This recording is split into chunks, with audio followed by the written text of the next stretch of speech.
Another beautiful night in Milwaukee, and it's the final game of this series and of this 9-game road trip. It's also the rubber game of this series. The Diamondbacks taking on Davey Lope's Milwaukee Brewers. And a pleasant good evening to you. As always, alongside Bob Brenly, I'm Thom Brennaman. Welcome to Diamondbacks baseball here on Fox. Bobby, a lot of people wondering, and we talked about it a great deal during the broadcast last night. Where is Omar Dahl right now? He's 0-3. He did get the loss in the game, but how do you think he pitched last night? I thought he threw the ball very well, Tom. He struck out some batters with off-speed pitches. His location was good at times. See him here mixing up a changeup on the outside corner, getting a swinging strike. Nice fastball on the outside corner. But when he has made mistakes, the opposition has really made him pay. A hanging breaking ball to Jeff Jenkins, hit out of the ballpark. Fastball left up and over the plate to Sean Berry. Last year, those balls may have been popped up to the outfield. Steve Finley makes a nice play. They're out of the inning. This year, those balls are finding the seats. All in all, I thought a very good outing for Omar Dahl last night, but still some room for improvement. Well, the Diamondbacks are going to be facing some of the better teams around the National League coming up on the schedule. They certainly have had a favorable one thus far when you look at the winning percentage against their opponents to this point in time. Well, the Diamondbacks are not going to apologize for what they've done to the sub-500 teams. They didn't make the schedule. You play every team on a daily basis, and you try to win every game regardless of who you're playing against. But it should be a good test for the Diamondbacks this next homestand. San Diego coming to town, and then the Dodgers, a team that everybody loves to beat. And Randy Johnson will start on Friday night, tomorrow night at Bank One Ballpark. Again, a reminder, no television tomorrow. So come on down to the ballpark and check out the big unit. He tries to go to 7-0. But first things first, the Diamondbacks trying to cap off a terrific road trip. A win tonight, and they go 6-3. First pitch right around the corner. Stay with us.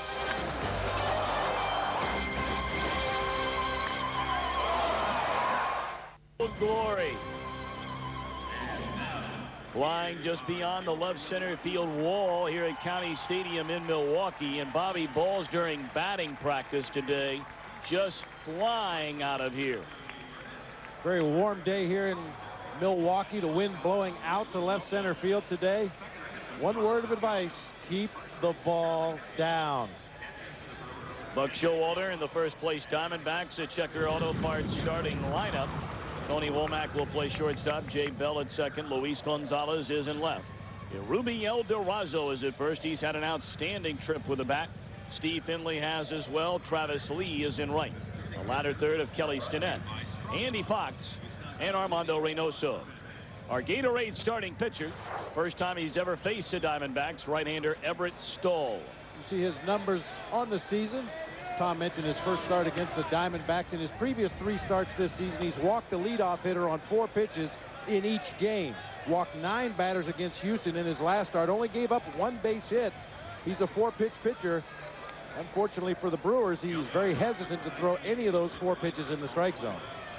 The AM/PM defense behind Stoll here tonight. It'll be Jenkins in left, Grissom in center, Burnitz in right. Charlie Hayes at first, Ron Belliard at second. Luis Lopez is at short, and Sean Berry is the third baseman. With a battery of Stoll and Blanco. Davey Lope celebrating his 55th birthday yesterday, and the Brewers gave him a very nice present with a 4-1 win. And they're trying to win a series for the first time in a long time. In fact, you have to go all the way back to April the 10th through the 13th. That's the last series the Brewers won. They beat the Marlins 2 out of 3 here at County Stadium. That's an old saying, you have to crawl before you walk to walk before you run. The Brewers had a pretty good spring training offensively, hitting .300 as a team, but coming into play today next to the last in the National League in batting with a .234 average. They're trying to find a way to get this offense on track, and they're going to need a bunch of offense tonight with Everett Stoll on the mound. You see the umpires for tonight's game. Paul Emmel behind the plate. Jerry Davis at first, or rather second. Jim Joyce at third. I have Rich Rieker, the home plate umpire, tonight. And that is correct. Rich Rieker is behind the plate. Paul Emmel at first. Jerry Davis at second. Jim Joyce is at third. Everett Stoll is a guy, almost every stop he's made in his career with the Montreal Expos, with the Baltimore Orioles, with the Atlanta Braves, he's been given an opportunity to pitch at the big league level, and quite honestly just has not thrown enough strikes. Guy has a good arm, very live fastball, at times a very good breaking ball, but just has a lot of problems getting him in the strike zone.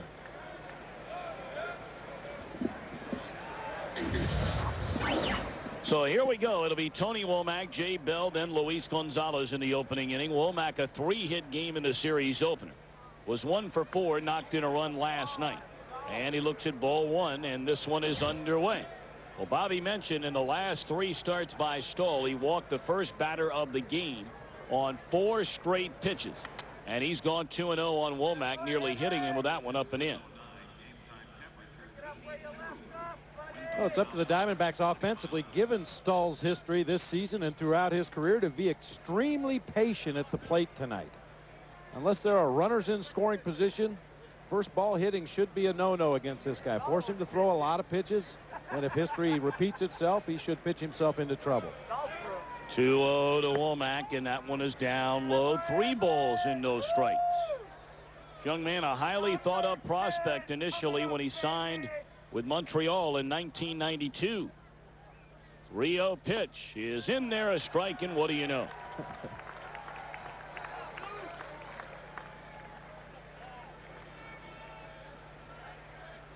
3-1 now to Tony Womack.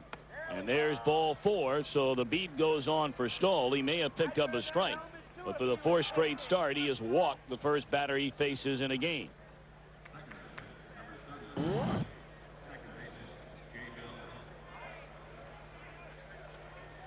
These are tough games for hitters offensively, going up against an erratic, wild pitcher, because your natural instinct is to be aggressive as a hitter. Go to the plate thinking that every pitch is going to be a good pitch and I'm going to be ready to hit it. But against Stoll, you almost have to turn that thinking around and say every pitch is going to be a bad pitch. Womack a big lead at first, ball 1 to Jay Bell. How does his wildness, if at all, affect the team's running game? Well, you hesitate to run into outs. He's going to put batters on base. He's going to fall behind in counts to hitters, and you don't want to run yourself out of an inning. So I personally feel that when you have a guy on the mound struggling with his control, let him pitch himself into trouble. Don't give away outs on the bases. And Henry Blanco behind the plate has just been outstanding throwing the ball in this series.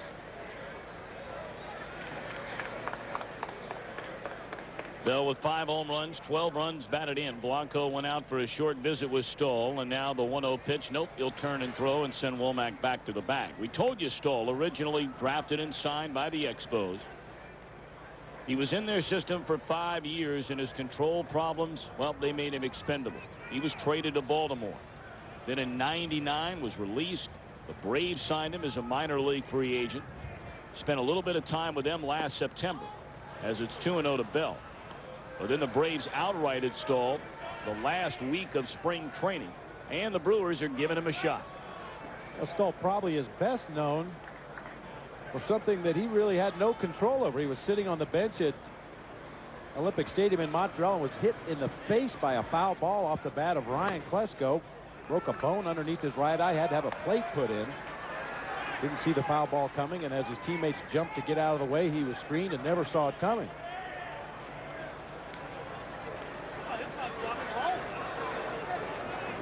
Three 0 on Jay Bell. Stoll delivers, and there's a strike.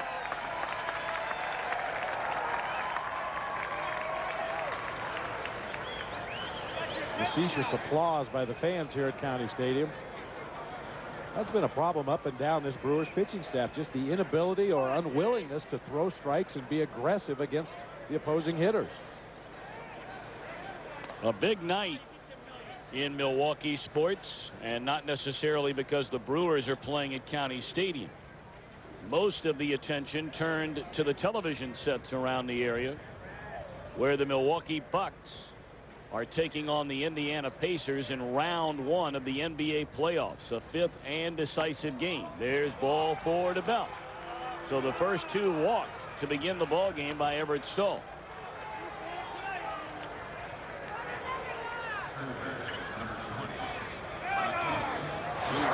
Well, let's document Stoll's problem. This is down low and away with a fastball. Tries a breaking ball. That's a good idea. The one fastball and a 3-0 pitch right down the heart of the plate. Sometimes when a pitcher is in such a bad rhythm out there and can't throw strikes with his fastball, it's up to the catcher to force him to use his other pitches. Get him to think about throwing the pitch rather than the location of the pitch. You just stand out there and try to pump fastballs. Eventually, it's really going to get between Stahl's ears, and he's not going to throw any strikes. Force him to mix it up. 2 on, nobody out for Luis Gonzalez, a .236 hitter, 8 home runs, 17 batted in. And there's a strike. First time in a game that Stahl has gotten ahead of a batter. And Gonzo is saying to himself, it had to be me. It's been a 161 road trip for Gonzalez. Only 5 hits and 31 at-bats through Philly, Chicago, and Montreal.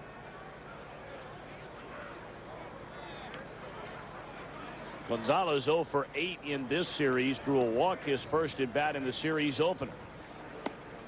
Breaking ball down and in to even the count at a ball and a strike. And we've talked at length in the past the effect that a pitcher throwing ball after ball after ball has on his defense. They tend to get back on their heels. They don't anticipate the ball being put into play. Consequently, if he does throw a strike, and if it is put into play, more often than not, the defense is not ready to make a play. And there's a base hit through the hole in the right field. They're going to wave around Womack. And Burnitz will throw back into second base. So an RBI single by Gonzalez, and the Diamondbacks have a 1-0 lead. Good start to the evening for Gonzo. He needs a couple of line drive base hits to get off the schneid, get going a little bit up there at the plate. Stahl throws a fastball right down the heart of the plate, and Gonzo hits it past a diving Ron Belliard at second. Tony Womack motoring hard from second, right around third base. Brian Butterfield, no hesitation, sending him on home with the first run of the game. Now Rubiel Durazo, a .333 batter, 4 home runs and 13 runs batted in. Durazo, we showed you a moment ago, a .389 hitter on this road trip in limited playing time, only 18 at bats. Diamondbacks have seen a lot of left-handers. This one hammered into deep left center field. Grissom at the wall. Goodbye. 3-run home run to left center by Rubiel Durazo.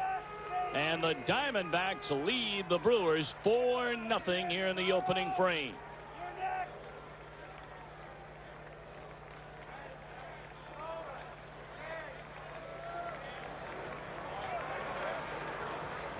Durazo first pitch hitting. He has such a great eye for the strike zone. You don't worry about a Rubiel Durazo chasing bad pitches. He gets a fastball up out over the plate with that wind howling out of here to left center field. All you have to do is get the bat on it with some authority, get it up in the air, and you got a pretty good chance to drive it out of here to the opposite field if you're a left-handed hitter. Durazo's 5th home run of the 2000 season. 5 home runs and 16 runs batted in by Durazo. Brenly had a pair of home runs in Tuesday night's game, knocked in 3.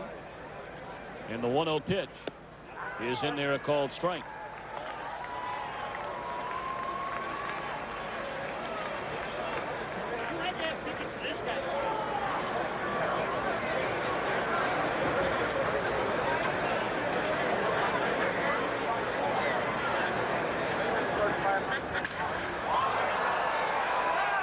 Drive straight away center. Grissom will have room this time, and he makes a catch. And the first Diamondback retired here in the first inning is Steve Finley.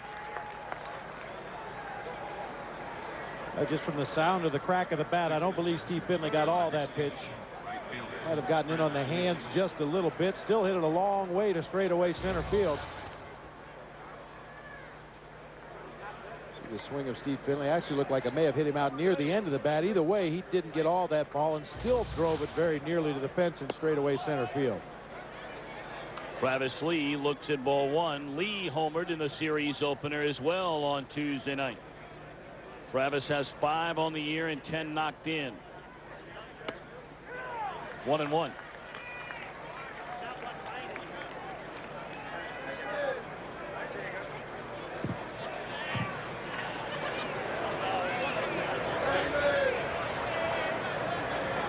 One to Travis Lee. Bounces up there, 2 balls and a strike. The Diamondbacks trying to win their 14th, actually what would be their 15th consecutive road series. They are 14-0-1.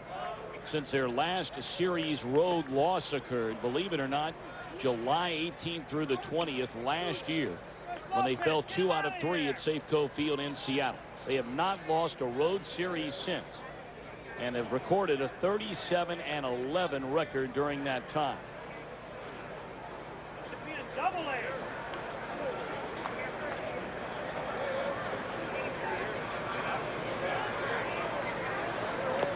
Ball 4, the third of the inning, issued by Stoll. Well, Armando Reynoso very happy for the run support here in the top of the first inning.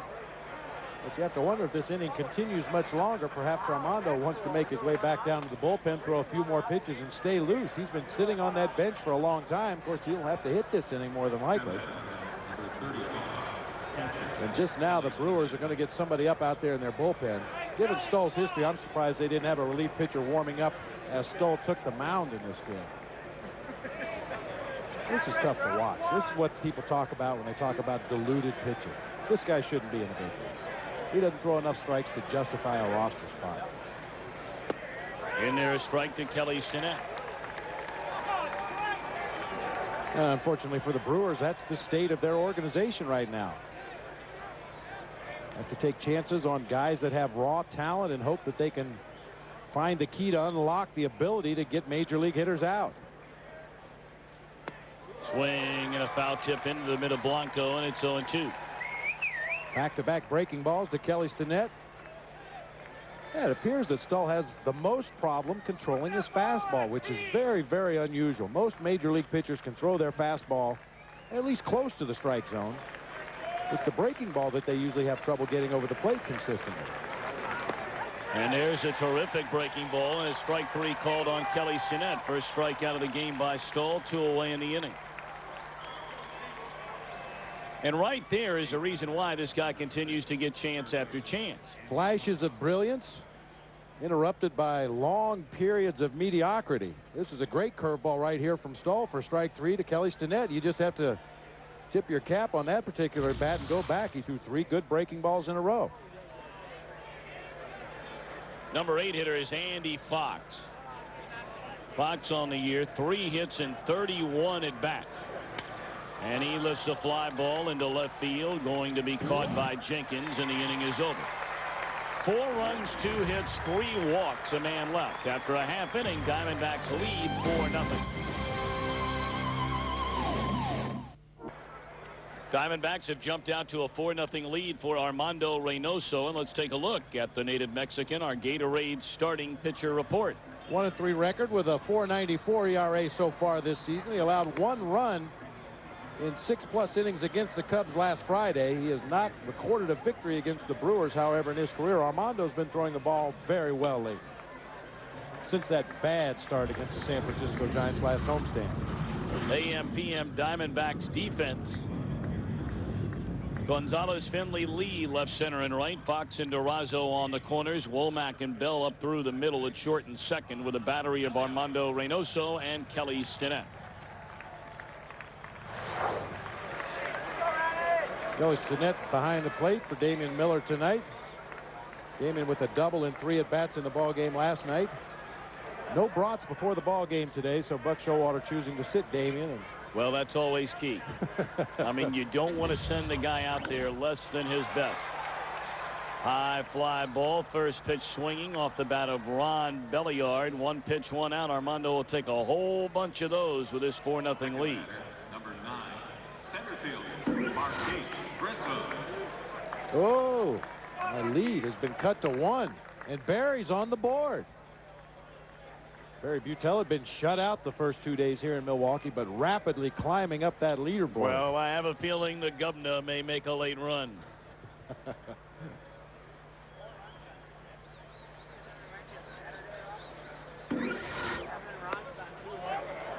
And that's a total in 3 days. Well, it's a total for Barry today. He's going to have to go some. That'd be quite an impressive performance if Barry can work his way up that board. My dark horse is still the governor.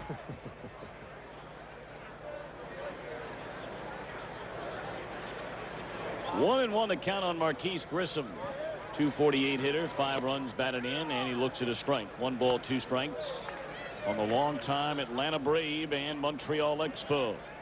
A little bit of time in Cleveland, and then came from the Indians here to Milwaukee.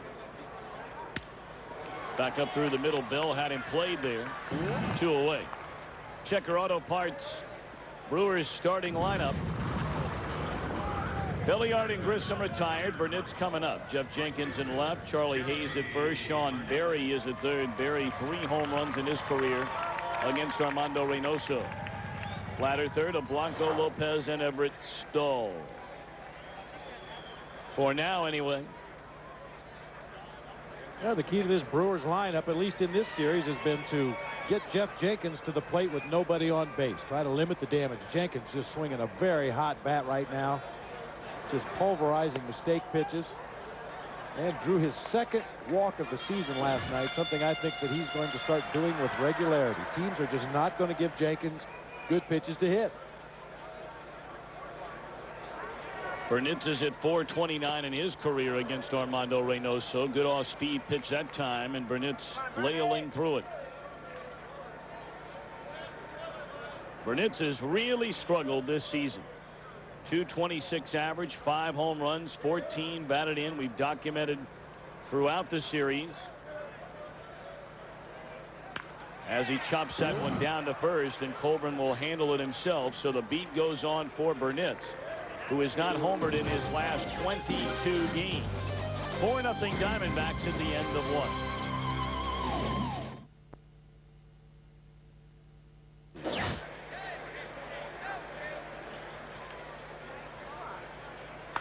Reynoso hits one foul down the third base line. 1 ball and 1 strike. Diamondbacks leading as we begin the 2nd inning, 4-0. You think Pete Rose is ever going to get in the Hall of Fame, Bobby? I don't think he'll get in the Hall of Fame as long as Bud Selig is a commissioner of baseball. He's been adamant in saying that it won't happen during his tenure as a commissioner. But do I think he deserves to be in the Hall of Fame? Yes, I do. I mean, there's a lot of other criminals and thugs in the Baseball Hall of Fame. And Pete Rose certainly merits it based upon what he accomplished as a player in the major leagues. He did things nobody else has ever done, and nobody probably ever will do. You induct the guy, you put a footnote at the bottom of his plaque. You know, forced to leave the game in shame or something. You know, there's ways to punish him without excluding him from where I feel he should be. 2nd strikeout of the game by Everett Stahl. 1 away here in the Diamondbacks' 2nd inning. Shortstop, Tony Womack. Of course, I'm always partial to those guys that overachieve. I mean, there were a lot of players in the major leagues during his era that were a lot better players than Pete Rose, but nobody worked any harder at his game and played any harder than Pete Rose on a daily basis. Well, he was one of those guys, and there really aren't that many of them in this day and age of baseball, where if he plays for your team, boy, you love him. I mean, he is the heart and soul of your team, if not your community. That's how popular he was in his hometown. Born and raised in Cincinnati and came up through the Reds, but boy, if you played on another team, he was despised around baseball. People respected him, but he played so hard and just came after you with aggressiveness all the time, as Womack chops one at Hayes for the 2nd out of the inning. I'm not sure I can think of 5 guys who you would feel that way about really in baseball today. Most recent times, Len Dykstra was that kind of player. Yeah, nobody really jumps out at you. I'm sure there, maybe there are some players who opposing players talk about in the privacy of the clubhouse, but when guys played against Pete Rose, it was open and blatant. You like to play against the guy and you like to beat him. But more often than not, Pete Rose and his team came out the better in those battles. 1-1 to Jay Bell.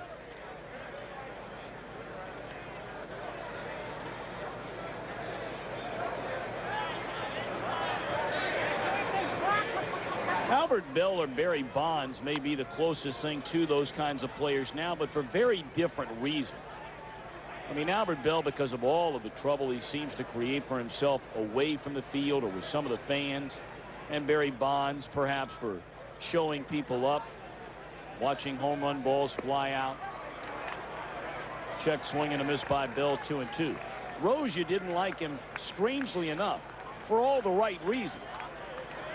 Well, Pete Rose told me back in when I was still playing and he was a member of the Philadelphia Phillies. He said, you know, you've made it in this game when you get booed in every away ballpark. And Pete Rose got booed in every away ballpark. People hated to see him come in because they knew he was going to do everything in his power on that night or that at bat to find a way to beat your hometown team. And he relished that. He loved it. That was applause to his ears, hearing fans in visiting ballparks boo him. 2-2 to Jay Bell. That meant he had accomplished something. He'd struck a nerve with those fans.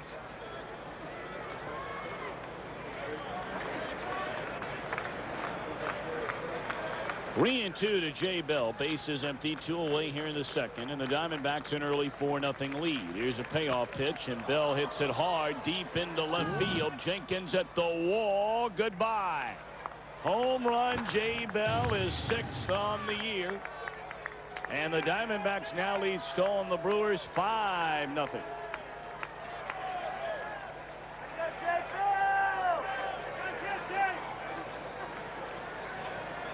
315 directly down the left field line. Jay Bell hit that about one section into left field from that foul line. Just a hanger over the inside part of the plate. And Jay Bell with that slight uppercut swing gets it high in the air. Our America West, how far did it fly? I think it's about 358. Out near that party suite. You like that, do you? That's a recent addition here to County Stadium, which kind of makes you scratch your head when you realize that the ballpark's not going to be here next year.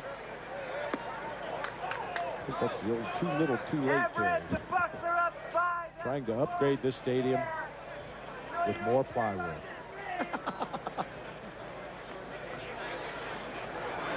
2-0 to Gonzalez. Hammered into right field, and this ball will go to the wall. Gonzalez, an RBI single his first time up, and he slides in out at second base, trying to stretch the base hit into a double. 1 run, 2 hits, nobody left. Good throw from the right field corner by Burnitz, and Gonzalez cut down, but the Diamondbacks lead 5-0. Jeremy Burnitz getting his team back to the dugout with this throw to cut down Gonzalez at second base. Burnitz is one of those outfielders that loves to showcase his arm. He plays the angles on that wall down in the right field corner so well here at County Stadium. Jeff Jenkins drilled with the first pitch here in the bottom half of the second inning by Reynoso. It looked like it got him either on the elbow or the forearm, somewhere there on that front right arm.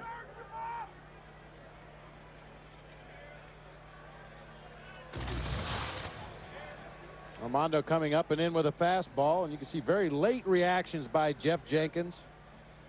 I mean, people talk a lot about pitchers working the inside part of the plate, and hitters are upset, charging the mound, stare downs with pitchers. A lot of major league hitters today don't know how to get out of the way of an inside pitch. They're so accustomed to everything being out over the plate where they can dive in and take a full swing and get good extension. And when pitchers come inside, a lot of batters don't know how to get out of the way. Saw Andres Galarraga last night on the ball game between the Braves and the Dodgers, got punked by a pitch.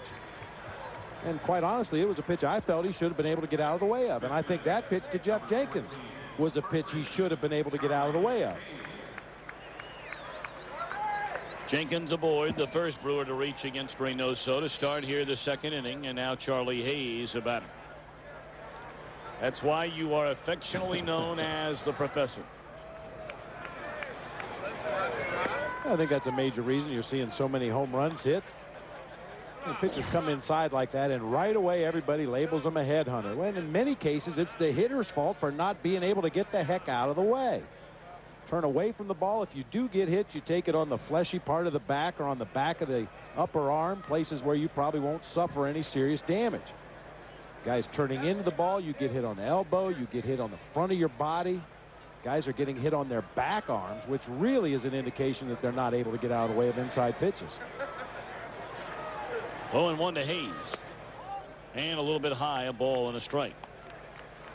Jenkins, Hayes, Berry due up here in the bottom half of the second inning, and the Diamondbacks holding a 5-0 lead.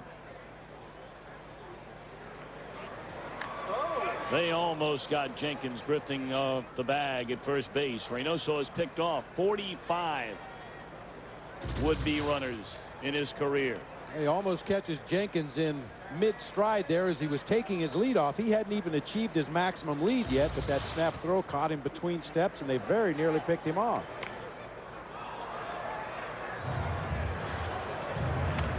More often than not, a guy like Armando Reynoso, or to a lesser extent Brian Anderson, of being a left-hander, it's not so much that the runner has too big of a lead off and they pick him off. It's that they catch the runner off balance as he's taking that one extra step to work to his maximum lead. That's when Reynoso snaps the throw over there, catches the runner off balance. 1-2 to count on Charlie Hayes. Jenkins a lead over at first, still held on by Durazo. Armando glances over there and now delivers. Breaking ball fouled back.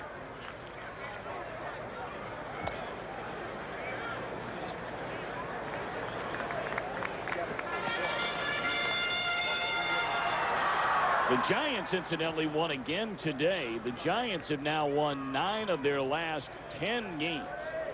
4 in a row, sweeping the New York Mets in a 4-game series at Pac-Bell Park. Well, that is so rare to sweep any team, especially a team the caliber of the Mets. 4 straight games. It's either feast or famine for the Giants at their new ballpark. Either they can't win at all or they win all of them. You may remember they started there 0-7. And they are now 5-7.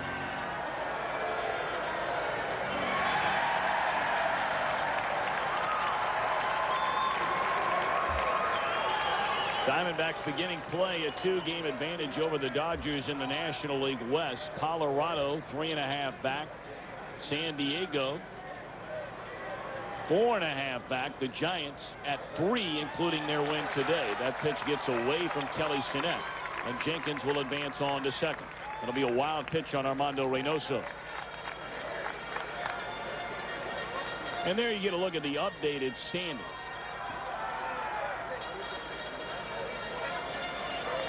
Padres coming to town beginning tomorrow night, and again a reminder, tickets are available. Randy Johnson on the mound. No television for the game tomorrow or Saturday afternoon. So please join us at Bank One Ballpark. We'll give you the number here in just a minute.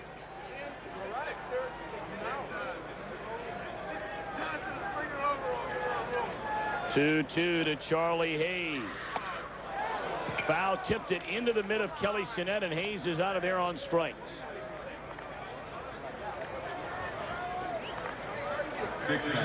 Number 7. Hayes had a check swing similar to this in the ball game last night, and they did not get the call. I believe you're right, Tom. I think he fouled that ball off, but the home plate umpire, Rich Rieker, was pointing at Charlie Hayes' bat to indicate that, yes, indeed, you did swing at that ball. I mean, even if that ball's not foul tipped, Charlie Hayes went well out in front of home plate on that swing.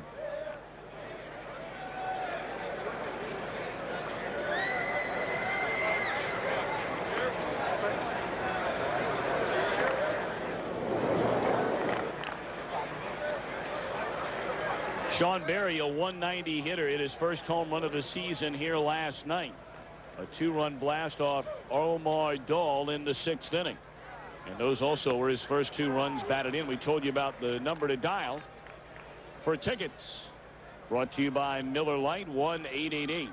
1-888-334-8323. Again, 888-334-8323, or on the Diamondbacks website at azdiamondbacks.com. The big unit trying to go to 7-0 tomorrow night. In fact, Randy already. Then the group war will play after the game. Wow.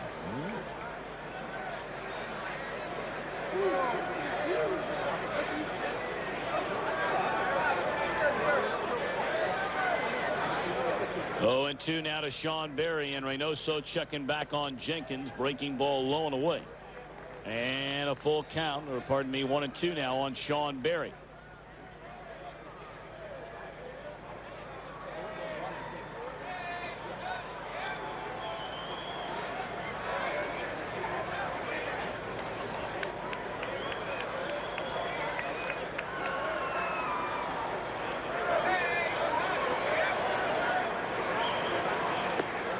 Two and two.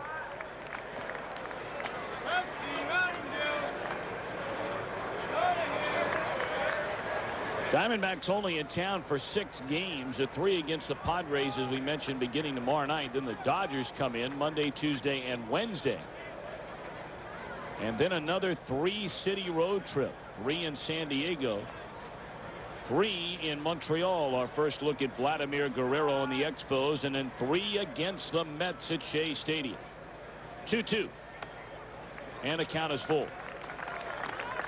Diamondbacks will really get a good test as to where they are here these next couple of weeks. Showed you earlier their competition this season. And certainly, I mean, you don't blame the Diamondbacks or say, well, hey, I mean, look who you played. The Diamondbacks don't make up the schedule. If they did, we'd never have a road trip that lasts longer than 4 days.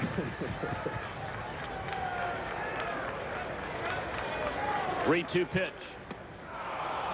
And Berry gone swinging. Back-to-back strikeouts by Reynoso. But the competition will get better coming up. You see the combined record of the opponents that the Diamondbacks have knocked heads with up to this point of the season. Dodgers, Expos, and Mets, all 3 teams above 500. Well, the thing is, Tom, that's what you're supposed to do to the sub-500 teams. You're supposed to beat those guys.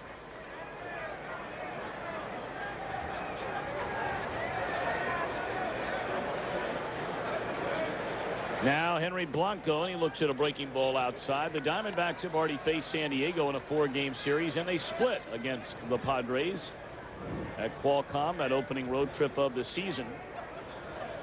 And the only other series they've lost so far this year was against the Giants.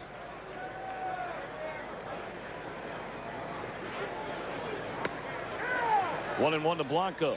You look ahead to that Los Angeles series. The Dodgers are just about in the middle of the pack in National League offensively, batting .263 as a team going into play tonight. Sean Green has been a big addition to that ball club. Pitching, you might expect the Dodgers 3rd in the league in team ERA. Still have a very dangerous pitching staff, but some things never change. Dodgers dead last in fielding in the National League. They've made 31 errors in 27 games this year. High fly ball into left field. The wind will not take this one anywhere except right to the mid of Gonzalez, and the inning is over. 1 man left. We play 2, and the Diamondbacks are in front 5-0.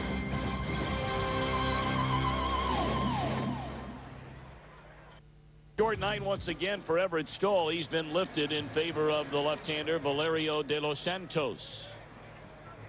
See the numbers on de los Santos this season.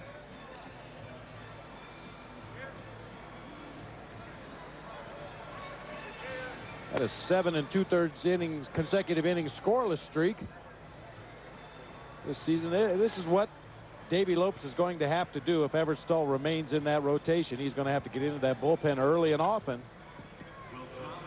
Rubiel Durazo, Diamondbacks first baseman, will be the first hitter De Los Santos faces here in the top of the 3rd inning. Back in the 1st. Durazo just smokes a fastball to straightaway center field. Marquise Grissom gives it a look, but the wind pushed it right on out of County Stadium. That home run gave the Diamondbacks a 4-0 lead. Jay Bell's solo homer in the 2nd pushed the lead to 5.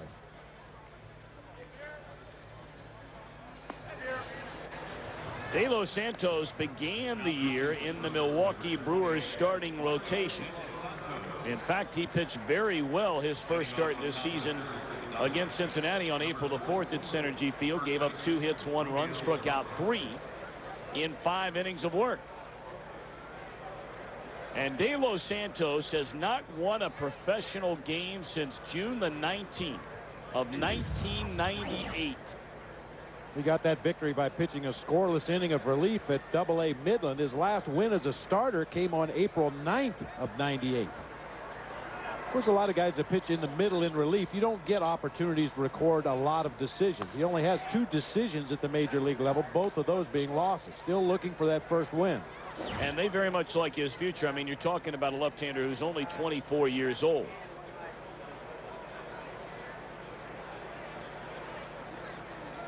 Came up originally with the Brewers at the end of '98, pitched very well out of their pen. He got knocked around last year, and he's knocked around the first batter he faces tonight.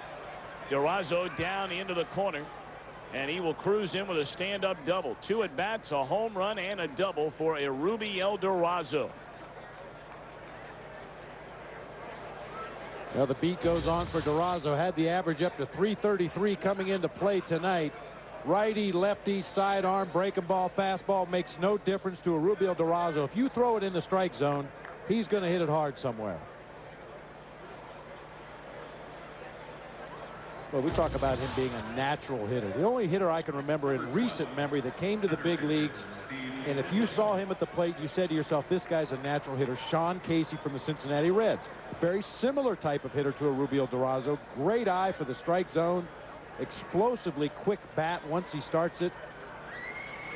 Those are the only 2 guys that really jump into my mind as guys I would say are natural hitters. It's not taught. Very instinctive up there at the plate. I mean, their bodies are very similar, Casey and Durazo as well. Compact, not real tall, very strong. Neither one runs very well at all. But for big guys, a short, quick swing. And most hitting instructors will tell you they prefer to work with guys who have that kind of body style. Short, compact, strong, quick swings. Very few things go wrong with their swing, as opposed to maybe a tall, slender guy with long arms and long legs. A lot of mechanical things can go wrong at the plate when you've got a lot of body parts to get into motion. If you're short and compact and strong and you can wait a long time on the ball, you can keep the mechanics of your swing very consistent. Swing and a miss by Finley, and Blanco dropped it. He has to fire on down to first, so Finley retired. De Los Santos didn't look all that good against the lefty Durazo. He was nasty on the left-handed batting Steve Finley right there. 1 away.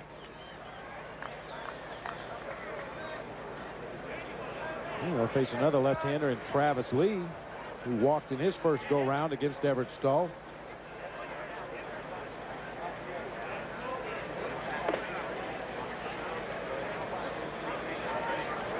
You know, Durazo appears to be the kind of guy, as Lee settles in and De Los Santos a pause, a check of Erubiel on the pitch. A fastball strike. Like Casey, and we've talked about it with him. Bobby, I would imagine it wouldn't surprise you if either one of those guys won a batting title one day. It wouldn't be surprising. It would be amazing just because of the fact you mentioned neither one of them run that well. Smoked down the line by Lee, and it'll go to the wall and drive in a run. Durazo crosses a plate. Travis Lee an RBI double. And the Diamondbacks laying it on the Brewers here in the early going. It's 6-0.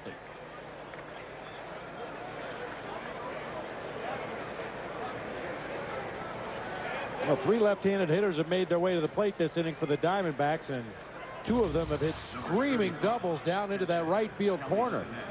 Ball hangs up over the heart of the plate for Travis. He reaches out and snatches it back into that right field corner. Durazo scoring easily.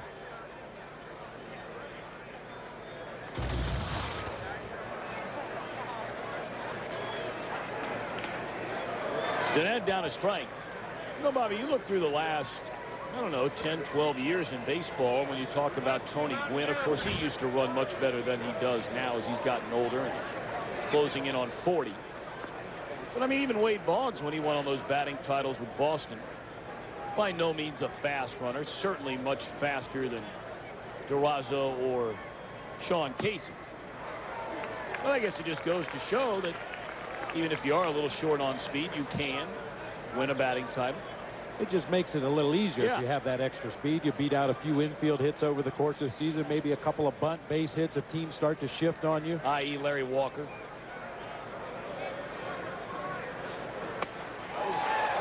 Stinnett gone swinging. Truly feast or famine so far through the first 4 batters by De Los Santos. Double strikeout, double strikeout. Well, if you're a gambling man, I'm going to bet Andy Fox hits a double right here. De Los Santos does a nice job of keeping the ball in on Kelly Sinet, not allowing him to extend his arms on pitches out over the plate where Kelly can be extremely dangerous.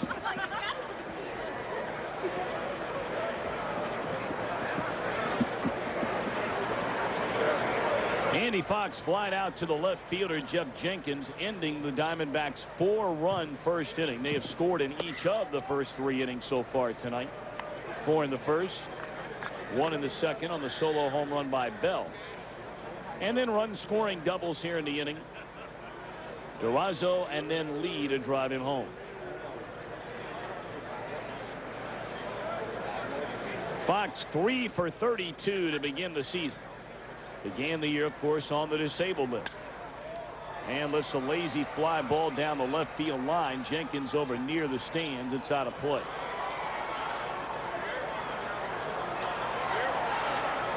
Well, we talked about it in last night's telecast. By no means making excuses for Andy Fox, but he is coming back from a broken thumb. And I always felt that injuries to the hand, to the wrist, to the forearm area were the toughest ones for the hitters to come back from. You can get your legs back quickly, you can get your throwing arm back quickly, but to get that swing back in the groove that you had it in before the injury is going to take a long time. I'm sure that left thumb is still very tender.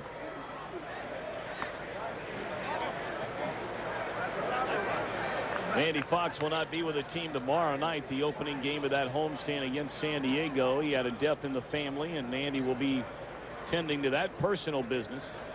So we wish him well and a safe trip. Dwayne Murphy, meanwhile, we understand will miss a game over the weekend. The Diamondbacks first base coach. His son is getting married, so congratulations. Sure that'll be a big day in the Murphy household. Who knows, Bobby, one of these days you're gonna get a phone call from your daughter Lacey. Dad, I'm getting married. I'm sure you hope that's a little bit later rather than sooner. No time soon, please. If that call came soon, you'd hear about it in Chandler, Ahwatukee, Glendale. Swing and a miss by Fox, and that'll retire the side. A run, 2 hits, 1 left. Middle of the third, 6-0 Diamondbacks.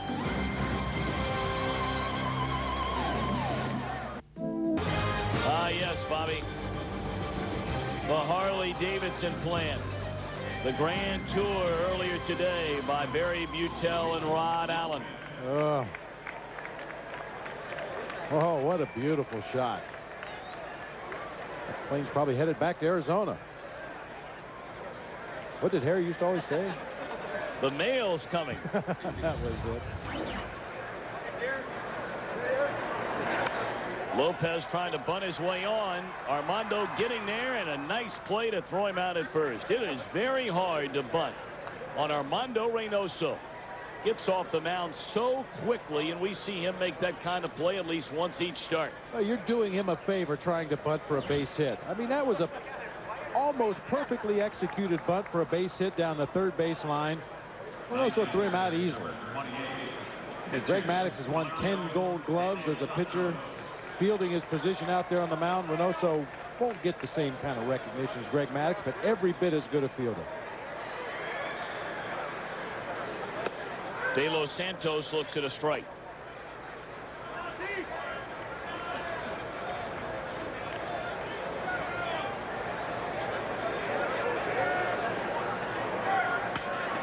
On the ground, down to Andy Fox. He's got it. 2 away in the inning.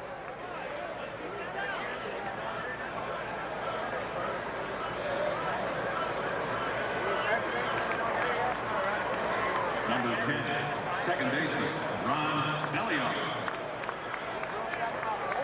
Armando Reynoso has been so good. You can make a strong case that next to Randy Johnson, he has been the next best Diamondback starter overall this season. I mean, he comes in with an ERA tonight of 4.9.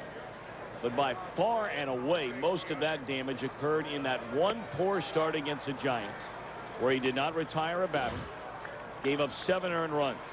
His other starts, 7 innings, 3 runs. 6 in the third innings, 3 earned runs. 8 innings, 1 run. In his last start, 6+ innings, 1 run against the Cubs. So an ERA of under 2.5. If you could just take away that 1 start, you can't. But it doesn't minimize the fact that this guy is pitching very, very well for the Arizona Diamondbacks. Other than the 1 start against the Giants, you hear this cliche all the time. He's given his team a chance to win the ball game every time he's taken the ball, with that 1 glaring exception. Yeah, and let's face it, Reynoso's not a dazzling pitcher. He's not going to strike out 15 guys in a ball game. He's probably never going to throw a no-hitter. Batters are going to put the ball in play against him. He's going to rely on his defense to make the plays behind him. And if the team scores 4 runs, you got a pretty good chance to win a ball game. And you really can't go throughout the entire major leagues and find any more than maybe 2, 3, 4 teams max that could say their number 4 and 5 starters are better than the 2 the Diamondbacks have in Armando Reynoso and left-hander Brian Anderson. I mean, it really doesn't get a whole lot better than that. For example, the Braves, their number 4 starter is Terry Mulholland. Nice pitcher. You think he's a better pitcher than Reynoso? I don't think so. Fly ball into right field, caught by Lee. And that'll end the inning. The Governor is on his way in a moment. And a 3-6 nothing Diamondbacks. Top of this Milwaukee Brewer ball club, 6-0. And with Bob Brenly, I'm Greg Schulte. And if you have to leave a stadium for the last time, I guess this is the way you want to go out, right, Bob? Make a big impression, put some dents in the seats and some dents in that right field wall. The Diamondbacks really swinging the bats well through the early going of this game. And Armando Reynoso, when given a lead, usually knows how to maintain it.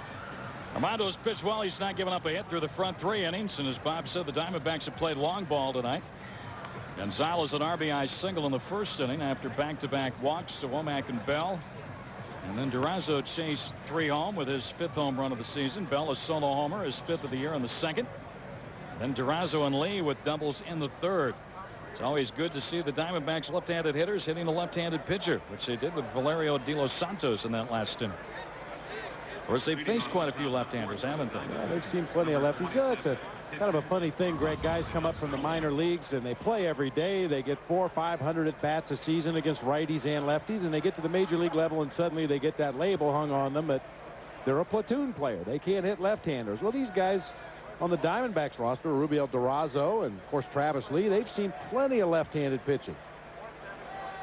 Reynoso swings and fouls one out of play. Strike 1. The thing about Armando, he pitches well. He loves to pitch, but he likes to go up there swinging that bat. He's not cheated out of his cuts at home plate.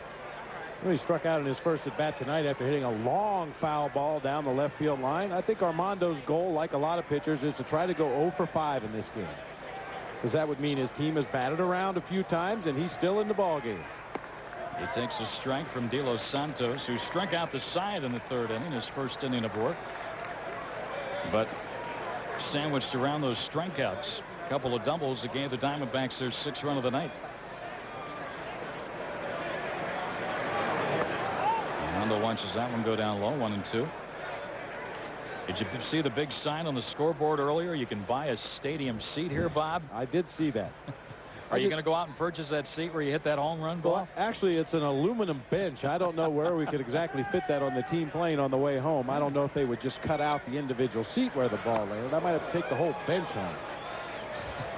You can certainly rent those for the there evening. you go. Yeah, you can buy those. I've seen a lot of people that have done that at various places when the stadiums close down. They sell off the old seats and people put them in their dens or in their rec rooms. You know, a little memento of County Stadium. Reynoso swings and misses, striking out.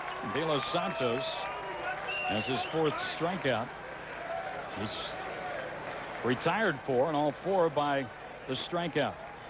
Well, they have a little contest here at Milwaukee County Stadium where everybody stands up in the 6th inning and introduces himself to everybody who's here. It doesn't take very long. But they don't play guess the attendance. They play name the attendance. Is that Uke? I'll tell you, in a lot of ways, County Stadium does remind me of Candlestick Park. Yeah, there were many lean years in San Francisco as Tony Womack fouls one off the left side.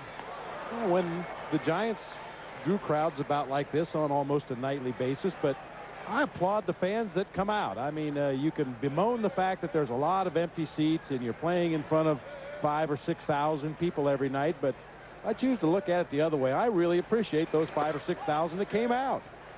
Well, it's tough playing before a crowd like that. It's a smaller crowd, but that's kind of what the Brewers have been forced to do. Ball and a strike here on Womack.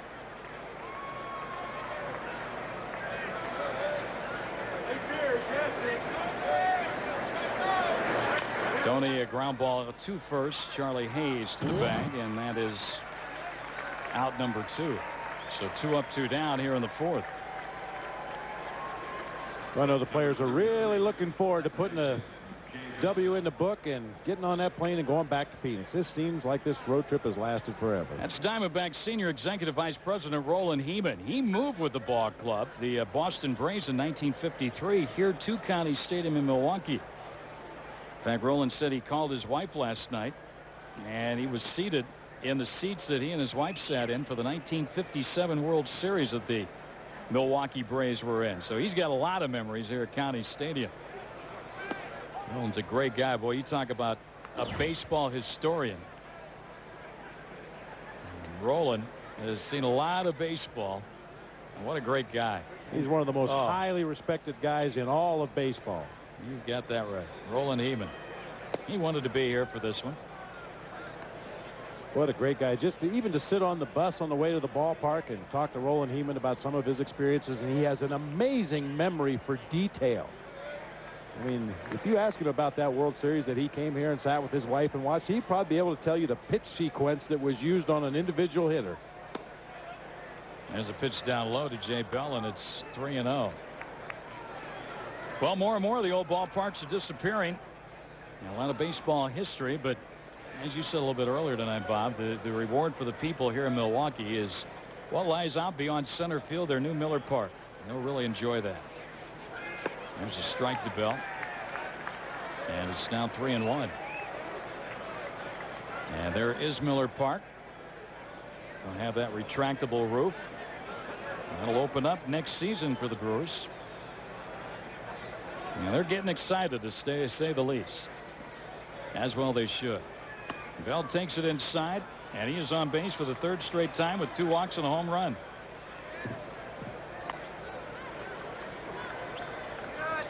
Well, Luis Gonzalez, before the ball game today, came out for an extended session of extra batting practice with Jim Presley. I think they may have spotted a mechanical flaw in his approach at the plate. I feel that perhaps Luis Gonzalez was starting out in a little bit too much of a crouch. They tried to get him to stand more upright in the batter's box tonight. And through his first couple of at-bats of this ball game, you'd have to say that perhaps they've found something. He's 2 for 2 in the game. Scored a run back in the 1st inning. He hit a bullet through the right side of the infield to get the Diamondbacks on the board in the 1st. He takes one inside here from De Los Santos. Excuse me, Greg. It may seem like a very subtle difference, but the right leg of Luis Gonzalez last night, he was a little crouched. It was a little bit closed up. Tonight, that right leg is opened wide up, and he's standing very upright with the right leg. Changes the plane of his drive into the pitch just a little bit more, but as we talked about between the innings, I think the real change is between the ears. Many times you'll come out for an extra session of batting practice and be working on something mechanical, and when the session is over, you feel like you found something wrong. And I figured it out. I feel much better. And psychologically, you go into the game with a better mental approach at the plate. There's a drive into right at Burnitz, and he's got it, but he hit it hard.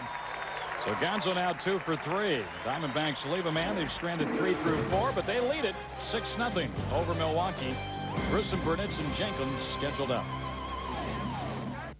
6-0 Diamondbacks. A big 4-run 1st inning. Couple of homers in this ball game for Arizona. 3-run homer by Durazo, and a solo blast by Jay Bell. Armando Reynoso no hits through the front 3 innings. And Grissom leads it off and takes outside, ball 1. Well, the Philadelphia Phillies finally got their bats unwound today. They had been really struggling, but they blasted out 21 hits and posting a 14-1 win at home against Cincinnati. Now you see that final. Juniors hitting below 200, 198. Interesting. Low ball 3 to Grissom, 3-0.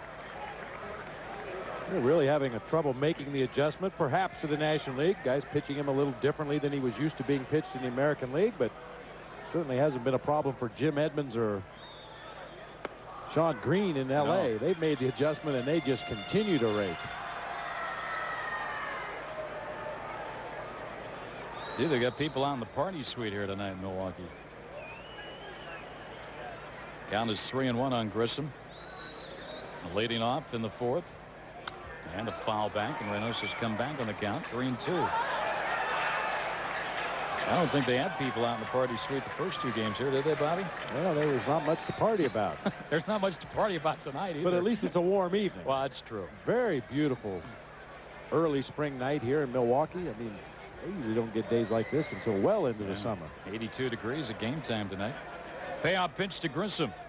And a foul back, get out of play.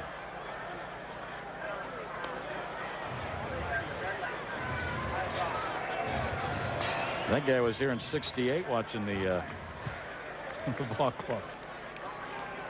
It looked like he came straight from the Harley plant. Must be a shift foreman over there. He's having fun at the ball game. Yeah, Roddenberry may have met him earlier today at the Harley plant. We're sure that wasn't Barry, right? And Grissom wasting some pitches here.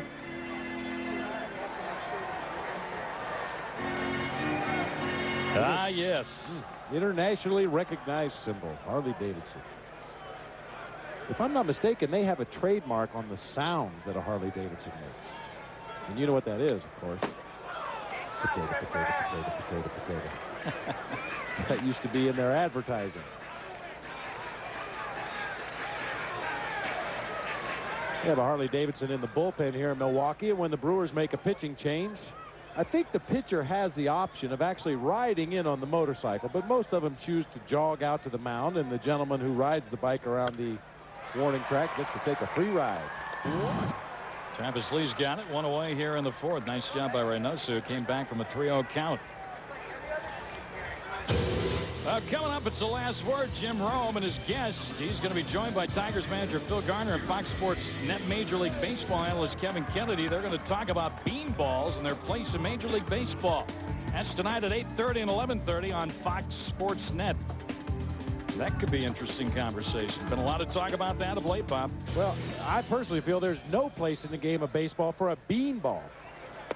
And to me, a beanball means a pitch thrown at your head. I think that's inexcusable and unacceptable.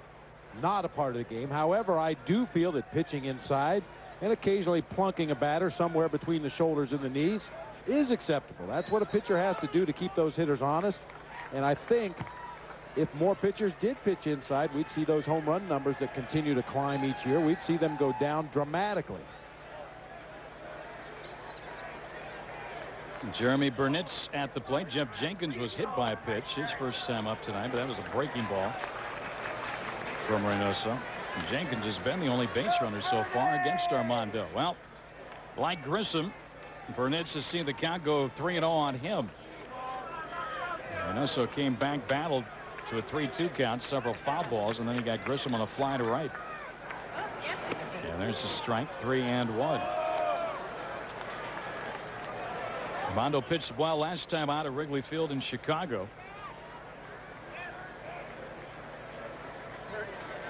And he's got a 6-0 lead as he pitches here in the 4th inning tonight in Milwaukee. Another strike thrown in, 3-2. Reynoso struck out 2. He has had 4 ground ball outs and 4 fly ball outs to go along with the 2 strikeouts in the game. And he gets his 3rd strikeout there. And Burnitz, he's in some kind of slump. And he walks back to the dugout. He's been shaking his head a lot in this series, Bob. Well, Reynoso on back-to-back at-bats falls behind 3-0, but is able to retire both hitters. Grissom on a fly ball to right and fools Burnitz with this 3-2 changeup. Hits him out front. Well, Burnitz is just mired in one of those early season slumps. Just can't seem to get it going up there at the plate. Well, much like we were talking about Luis Gonzalez, mental change. That's what Burnitz needs. Deep to center. Finley back. He leaps and he got it.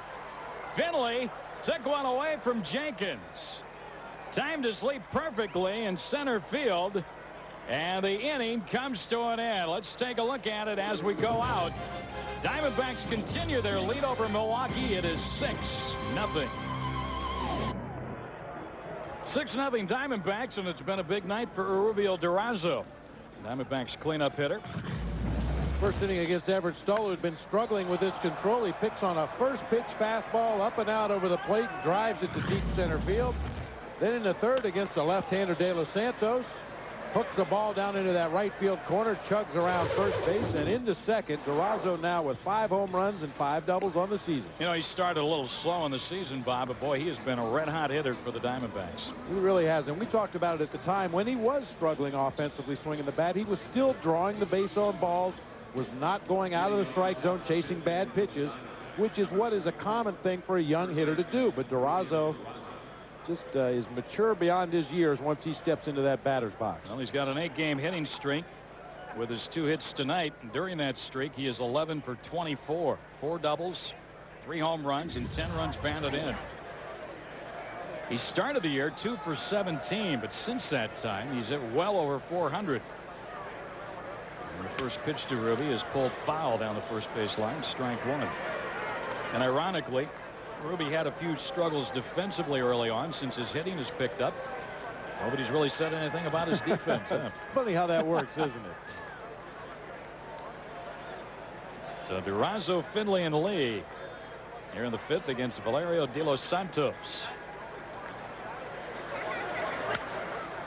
Ruby hits one left side. I think that's going to get into the seats. It will out of play. And that is strike 2. Well, our sports genius guy, Matt Vasgersian, who works on the Brewers telecast, named Bill Schroeder. Matt does everything, including cook, huh? You got like a flatbread here with some cinnamon on it. And man, does it taste good. I don't know that Matt had anything to do with making these, but he was kind enough to share them with us. They are good. Well, it's always fun to come to Milwaukee, or when the Brewers come to Bank One Ballpark to see Matt Vasgersian and Bill Schroeder, you mentioned, Jim Powell, and of course, Bob Uecker. Mr. Baseball. Swing and a miss by Durazo. It's 5 strikeouts here. Just a bit outside. One of the great movies, huh? Outstanding. Uke's looking around at the ballpark here right now probably and thinking, well, it's kind of what the ballpark looked like in Major League before they started playing. And this is a ballpark they used. They said it was Cleveland, but it was here at County Stadium that they shot all of the baseball scenes. There's Finley. Well, Steve Finley just tearing it up through the early going this season, was hitting .318 coming into play tonight. Let's take a look at his hot zone. Down and in, left-handed hitters like that area, and up and out over the plate. Anything from the middle of the plate in is a danger zone for a pitcher against Steve Finley. Most teams try to keep the ball away from him. If they do throw a fastball, try to throw it up and in and jam him on the hands, but he's so quick in there. If you don't get it in far enough, he can pull that pitch out of the ballpark to right field as well. 0-2 on the count. And that one's into the dirt. Well, Finley has really hit well in this ballpark, County Stadium. And a team that he has hit very well against, his former team, the Padres, coming to Bank One Ballpark tomorrow night. He's had some big games against his former team, San Diego. Tomorrow night, Randy Johnson and Sterling Hitchcock. A possibility. Well, there's a definite possibility tomorrow night. Sterling Hitchcock against Randy Johnson. Hitchcock 0-3 through the early going, but he's much better than that. Finley's got another hit. His first of the night, but it's been a good series for him and a good road trip. In the concluding game of that Padres series, Matt Clement and Todd Stottlemyre. Clement 4-0, Stott 5-1. That should be a great one. The middle game, Rodrigo Lopez takes the mound for the Padres against Brian Anderson. And you mentioned that Sunday game, Bob. That's the only ball game that'll be televised on the Diamondbacks TV network. That'll be Sunday. Tomorrow night's game, no television, radio only. Bring your radio out to the ballpark. Same holds true for Saturday's day game. And And all 3 games coming up next Monday, Tuesday, and Wednesday will be on Fox Sports Net. So a lot of baseball coming your way. And those division rivals are big, aren't they? Oh, they're always big. I mean, obviously you can make up a lot of ground if you're trailing, or you can put some extra ground between yourself and the teams below you if you're leading, and that's certainly what the Diamondbacks are hoping to do. Swing and a miss by Travis Lee. Well, again, tickets are available for the homestand. And again, Randy Johnson pitching tomorrow night. It'll be Cinco de Mayo night at the ballpark. War will perform after the game. 888-334-8323. That's the number for tickets, or you can log on the website at azdiamondbacks.com. Come out and see the big unit poster boy on Sports Illustrated this week, in addition to winning the April Pitcher of the Month in the National League. Lee pops up to Lopez for round number 2 here in the 5th inning.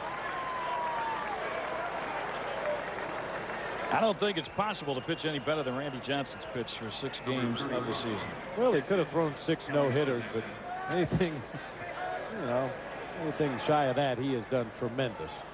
64 strikeouts. ERA that's microscopic. Plus, as you said last night, the guy's riding a 4-game hitting streak. He's raking, seeing the ball well at the plate. I still think he's going to go deep. This might be the year. I mean, he is a much improved hitter. No, he's not that easy out anymore. Pitchers have to start concentrating against him, and he burnt the Cubs with the bases loaded in his ball game on Sunday. And that was a big hit at the time. Here is Kelly Stinnett, who has struck out twice. Kelly back in there tonight. Damian Miller's caught the last 2 games. A lot of people forget that Kelly was drafted off of this Milwaukee roster in the expansion draft. I think the Brewers, they probably like Blanco right now, but since Stinnett has been gone, they have struggled behind the plate.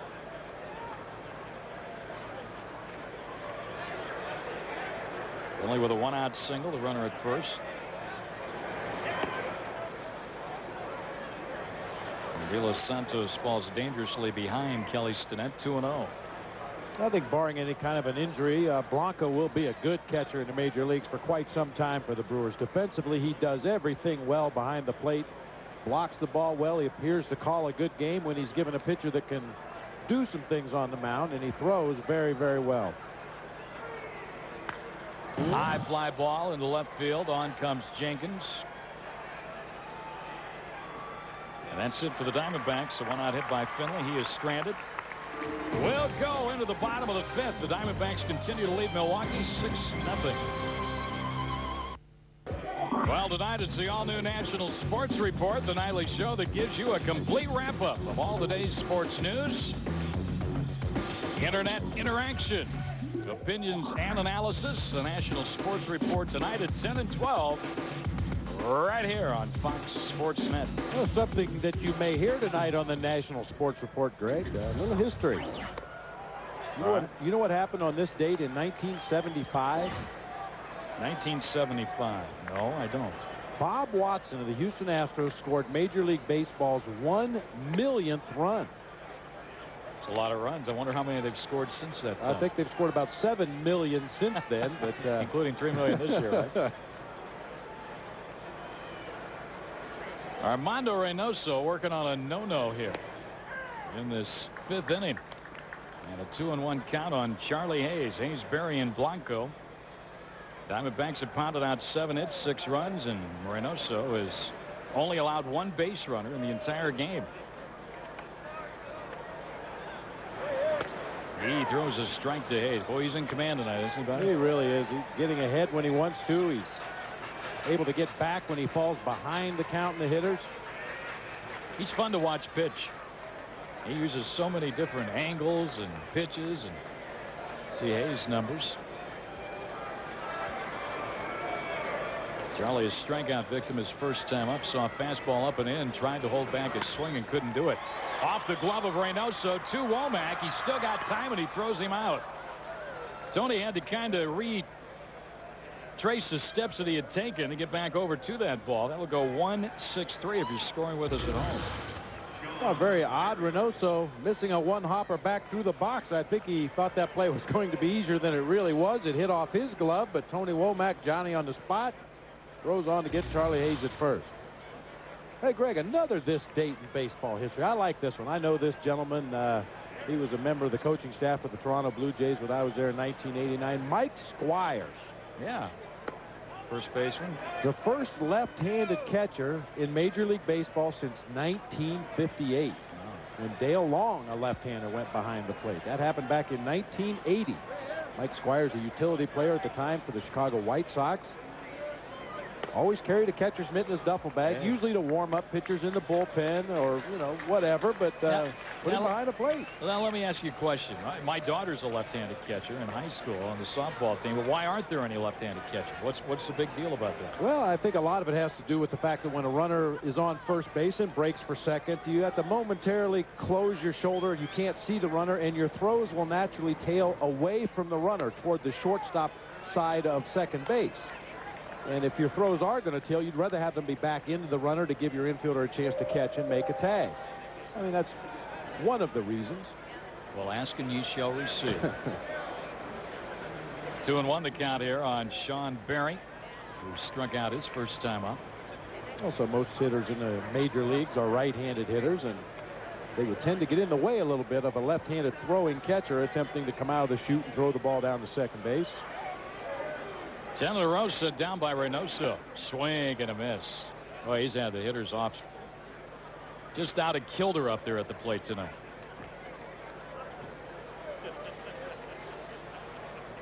Mike Squires. Spanky was his nickname. There's another Spanky that was a player that was a catcher for Pittsburgh, Mike LaValliere. Called him Spanky. Played on some of those good Pirate teams with Van Slyke and company. Ooh, that just missed up high. 3-2. Diamondbacks got a 4-run first inning. Added one in the second, one in the third. And they lead this one 6-0 here in the bottom of the fifth with one man out. And that's low, and that's the first walk of the night. Armando Reynoso, and that snaps that streak of 10 in a row retired. Now he gets a double play ball by Blanco. Blanco obliged in the opening game of the series against Todd Stottlemyre. Brewers were still in the ball game, and Stott had the bases loaded, and Blanco hit into a 6-4-3 rally ending, an inning ending double play. So you can't get him on the double play ball. Fly to left his first time up.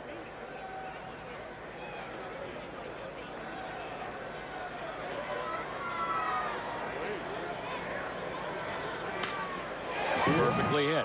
Womack, Bell, DeRosa, and that's it.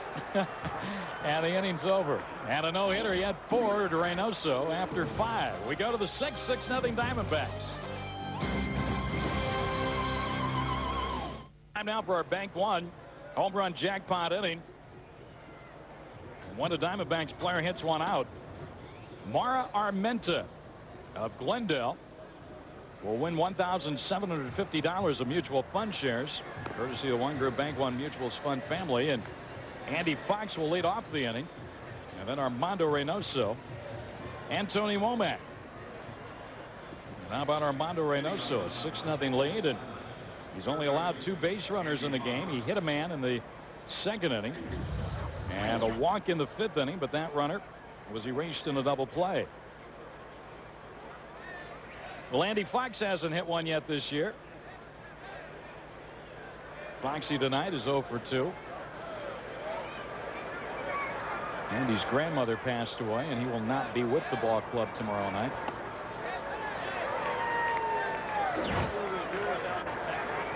A lot of personal tragedy already through the early part of this 2000 season for the Diamondbacks players. And once again, I've said it many times, sometimes we lose sight of the fact that these guys have lives away from the ballpark. They have families.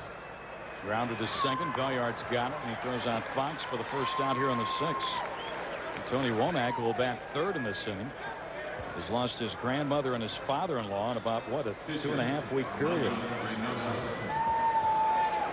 Tony moving out on deck. Armando Reynoso will bat. Armando has struck out twice in the ball game tonight. That gets tough, boy. You lose those close ones or have some kind of a personal tragedy or an illness, and a lot of things work through your mind. And there's a strike to Reynoso from De Los Santos. And this game is hard enough to play when conditions are ideal and you're able to concentrate the way you need to be successful at the major league level. And when you have things going through your head that are away from the field of play, it makes it much tougher to compete.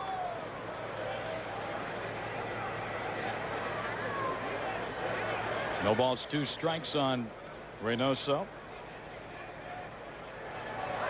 And he fouled one back. De Los Santos has brought a little sanity back into this ball game for Milwaukee. Everett Stahl really struggled in his 2 innings of work. De Los Santos has struck out 5 in 3 1/3 innings. He has given up 3 hits and a run. Swing and a miss. He has struck out 6 now. 2 up, 2 down here in the 6th inning.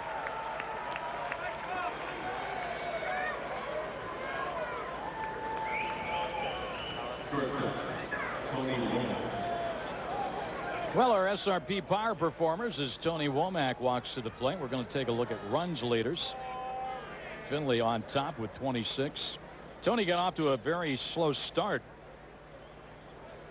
but he's picked it up of late, and you can bet your bottom dollar by the season's end he'll be 1, 2, or 3 in that run scored category for the Diamondbacks. Takes strike 1 here. Tony in his last 11 ball games has hit .358. He was hitting .133 on April 15th. He's up that 122 points since that time. And we made much about the fact that the Diamondbacks offensively not really knocking the cover off the ball the way they did last year. Perhaps a lot of that had to do with the absence of Matt Williams in the lineup. That's a fair ball down the line and left, but Jenkins had him played perfectly. Womack a wide turn at first, but he'll have to hang on. Jeff Jenkins was shaded toward that left field line, and he got over there in a hurry. Otherwise, that's a double for Womack. And just to continue that thought, the absence of Matt Williams certainly has a lot to do with the lack of offense through the early going. As you get a look at this ball, Jenkins playing Womack perfectly out there in left field, holding him to a single. But also the fact that Tony Womack got off to that slow start. When Tony gets on base, it changes the entire complexion of the inning. That pitcher now has to divert his attention between the runner and the batter. Mistakes are made. Pitches are left up in the zone. See De Los Santos going to the slide step there, losing some effectiveness, trying to keep Tony Womack close to first base. And Tony doesn't even have to run to make the other team nervous. Yeah, just the threat of a steal by Tony Womack over there. You've got the catcher behind the plate, more anxious to call fastballs because he wants to give himself an opportunity to throw Womack out at second base. And of course, Jay Bell, Luis Gonzalez, tremendous fastball hitters. And Jay Bell's closing out the road trip in fine fashion tonight. He's walked twice and he's homered. Bell with the 2 walks now in this ball game has drawn 23 free passes on the year. High again, ball 2, 2-0. Former great Pittsburgh Pirates catcher Tony Pena. The book on him used to be, with nobody on base, look for off-speed pitches, because he would always call what he couldn't hit. But with runners on base, sit on fastballs, because he was going to give himself every opportunity to throw out that runner. So instead of guessing along with the pitcher, we used to guess with the catcher. Womack is laid at first. Bell a high pop-up. Shallow right center. Belliard out, calling for it. And he makes the catch. And the inning is over. So no winner tonight. Diamondbacks get a hit. They leave that runner. And after 5.5, it's 6-0 Diamondbacks. Lopez, De Los Santos, and Belliard scheduled up. There is Miller Park. And Jack never charged the mound one time. No, not Went down once. to first base, took his base. That's why his head's so swollen up. Well, Armando Reynoso to work here in the 6th inning. Louis Lopez, a switch hitting shortstop, takes ball 1. 6 runs, 9 hits. Make that 8 hits for the Diamondbacks. And no errors. No runs, no hits. And no errors for the Brewers. Lopez fouls one out of play. That's right. Armando Reynoso hit a batter in the second inning. That man reached second on a wild pitch. He then retired 10 in a row before walking Sean Berry in the fifth inning, and then Blanco hit into an inning-ending double play. Lopez, Kevin Barker has come out on deck to bat for the pitcher. And then Belliard here in this Milwaukee sixth inning. That one's down low. Ball and a strike.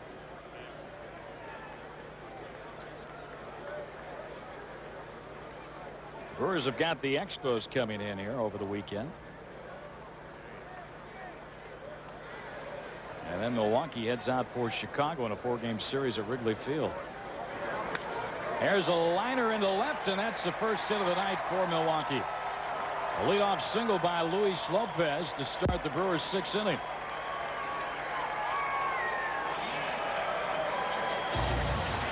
Lopez with a lazy fly ball into shallow left. Just hit it off the end of the bat. Got it over the head of Tony Womack in front of Luis Gonzalez. Armando Reynoso's bid for a no-hitter goes by the boards here, but still working on a win, which is the most important thing. Armando Reynoso, I don't think he's really concerned with throwing a no-hitter. He just wants to win a ball game. Yeah. Help his team to a victory and a good road trip. Now here is Kevin Barker, a left-handed hitter, batting for De Los Santos. That's well, Bob Apodaca, the pitching coach of the Brewers, and Davey Lopes, the manager, had to be pleased with what they saw of De Los Santos while he was in there. He kept the Brewers somewhat in this ballgame.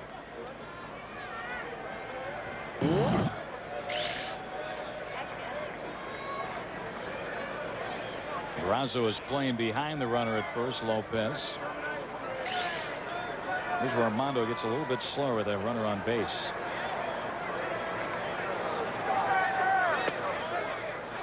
Oh, that pitch miss. 2-0.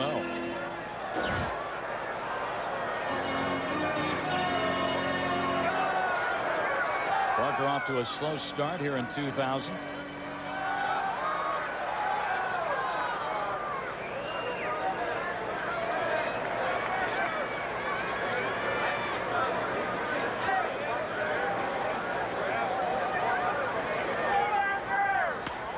Ground ball right side through. Base hit. Lopez will stop at second as lead charges, and the Brewers get back-to-back hits to start this sixth inning. Well, this copyrighted telecast is presented by the authority of the Arizona Diamondbacks. It may not be reproduced or retransmitted in any form without the express written consent of the Arizona Diamondbacks and Fox Sports Net. Well, after being hitless through the front 5 innings, back-to-back hits for the Brewers to start this sixth inning. Armando just reaching the 70 pitch mark of this ball game. Ron Belliard is fly to center and fly to right.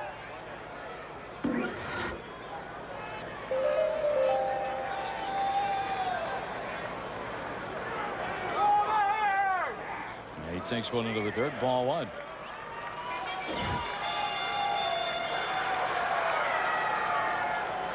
Belliard came in tonight hitting .290.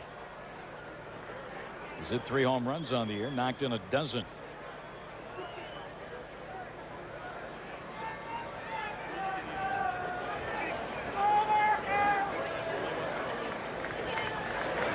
There's a strike poured in from Reynoso. 1-1.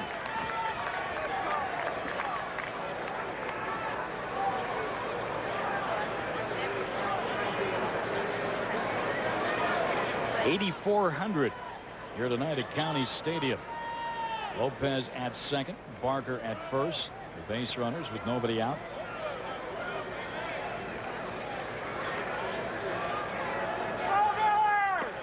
And that one's outside. 2-1.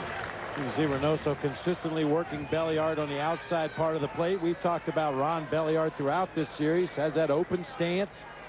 But unlike most major league hitters who close up and step at the pitcher or even toward home plate a little bit, Belliard goes from the open stance to what they call stepping in the bucket. He goes right down that third baseline, has a hard time reaching pitches on the outside corner. Like that one, just reach at him, foul it off the end of the bat, or swing and miss completely.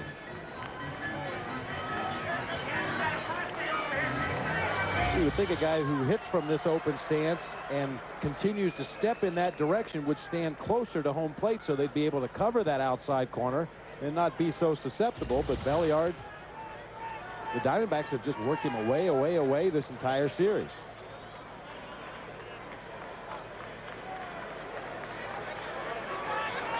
First two runners have reached here in the sixth.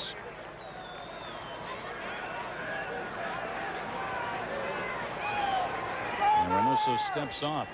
I think Reynoso wanted to go inside with a fastball right there. He shook off Kelly Stinnett a couple times on what appeared to be first a slider away and then a fastball away, and Kelly gave the signal for a fastball inside. Reynoso nodded yes, but then thought better of it as he went into his stretch position and stepped off, and we'll start over again. Reynoso ready. And the 2-2 pitch. High, ball 3-2. And on deck, it's Marquise Grissom. So the Brewers looking for a big inning. And Reynoso looking for a big out.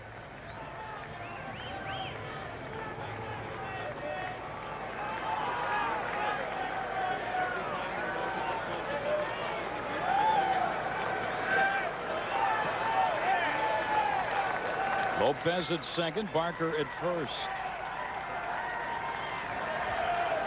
And a payoff pitch. And it's high. They're loaded. Bases loaded for Milwaukee here in the sixth inning. Second walk for Reynoso. And Mark Conner is going to make a trip to the mound. Diamondbacks pitching coach.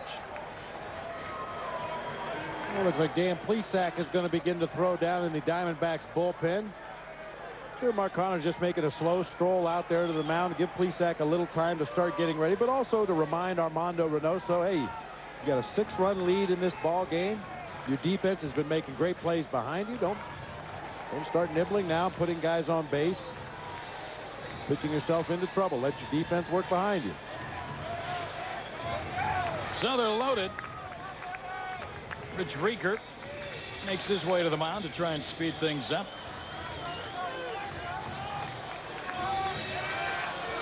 Manager Buck Showalter looking on in the Diamondbacks dugout. Plesac warming up. And the base is full of Brewers here. And Marquise Grissom stepping up. Lopez, Barker, and Belliard. Those are the base runners.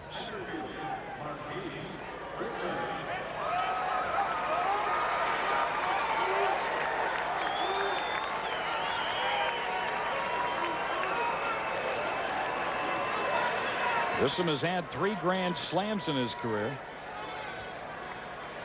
His last in 1997 at Anaheim. And he takes strike one from Reynoso. Boy, a double play ball here would look big.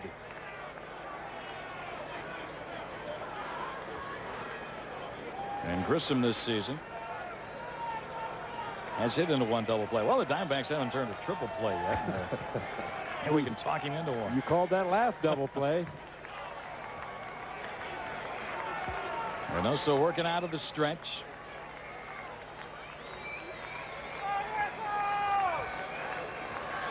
And a strike, and it's 0-2. So Reynoso gets ahead of Marquise Grissom.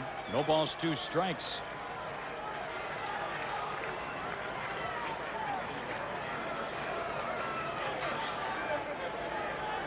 Lopez single to start the inning. Barker off the bench with a pinch single. He's a runner at second. And Belliard walked. Nobody out for Milwaukee. Grissom at the plate. He's grounded out and popped to right.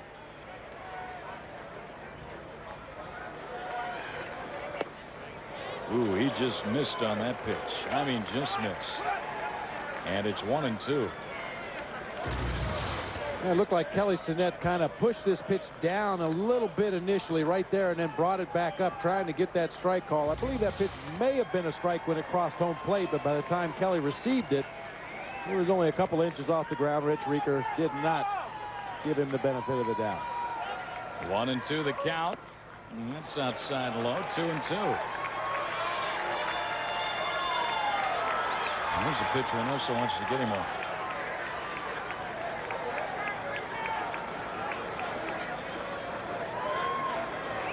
Diamondbacks got a 4-run first inning, added a run in the second and the third. Brewers threaten here in the sixth, down 6-0. And the 2-2 pitch to Grissom.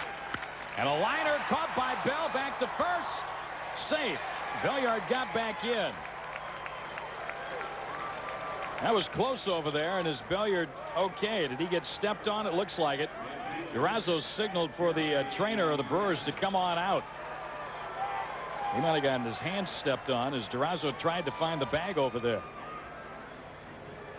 A tough play. I mean, Jay Bell fields this line drive, takes a quick peek to second base, realizes he doesn't have a play there, so he throws on to Durazo, who was not on the bag.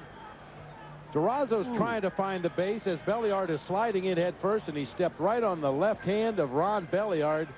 Here you see Belliard going back as Durazo's trying to catch the ball. His attention is directed. And Belliard came off the bag. Looked like Durazo might have tagged him too. But he was definitely stepped on.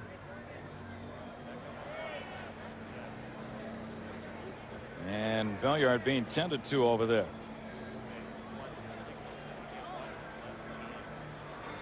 Once again, watch the left hand of Ron Belliard. He goes back in head first, extending for that bag. Durazo's trying to find the bag with his foot. He inadvertently steps on the hand of Ron Belliard. The hand comes off the base as Durazo applies the tag. That should have been a double play. Yep. Of course, the first base umpire, his angle of that play was not particularly good. He's in proper position behind the play where he's supposed to be, and because of the angle of Durazo and the runner, I think that Paul Emmel was screened a little bit. Yeah, the umpire's behind there, and he sees the hand on the bag at that point. Calls him safe. I don't know, tough angle for the umpire to see from that particular look. Real good look at it here as Belliard's hand obviously comes off the bag. Durazo applies the tag before he can get any body part back on the bag. Should have been 2. Belliard's still being tended to down there at first base. That's a banged up hand right there.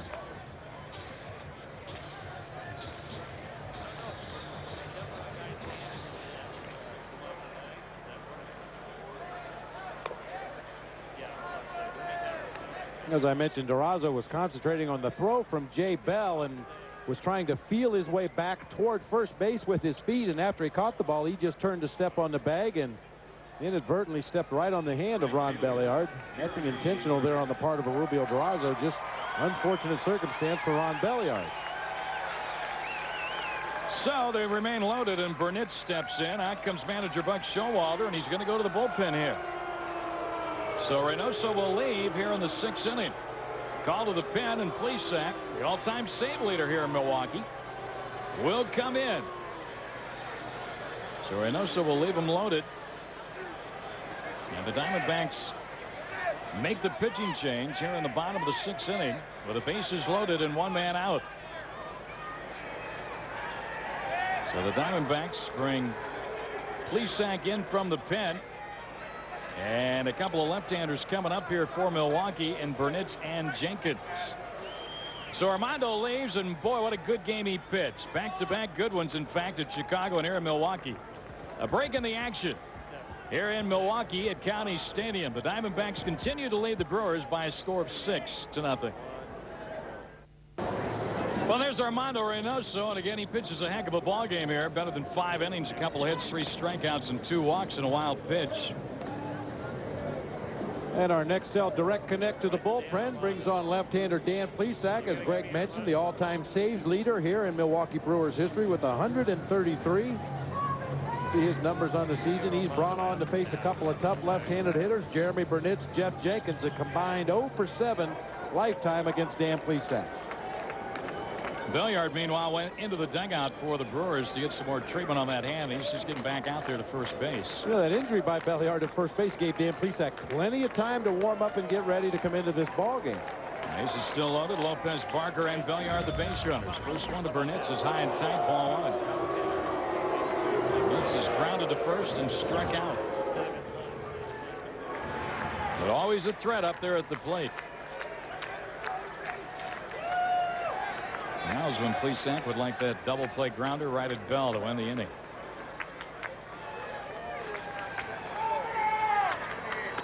There's a strike. 1-1. Reynoso had not given up a hit before the 6th inning. Lopez with a single to left to start the frame. Then Barker hit one through on the right side. Billiard then walked. Grissom lined out to Bell for the first out. Reynoso left, and now it's Plesac.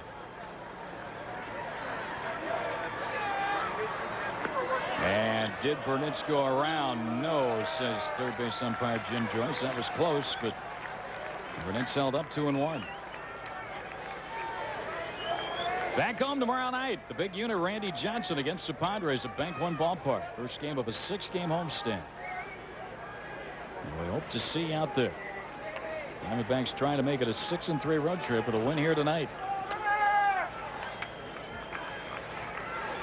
Into the dirt, low, ball 3, 3-1. Well, there's nowhere to put this guy. You walk Burnitz, you force in a run. The Plesac needs to throw a strike. It's Carlos Tosca, the Diamondbacks bench coach, next to Buck Showalter, looking some things over.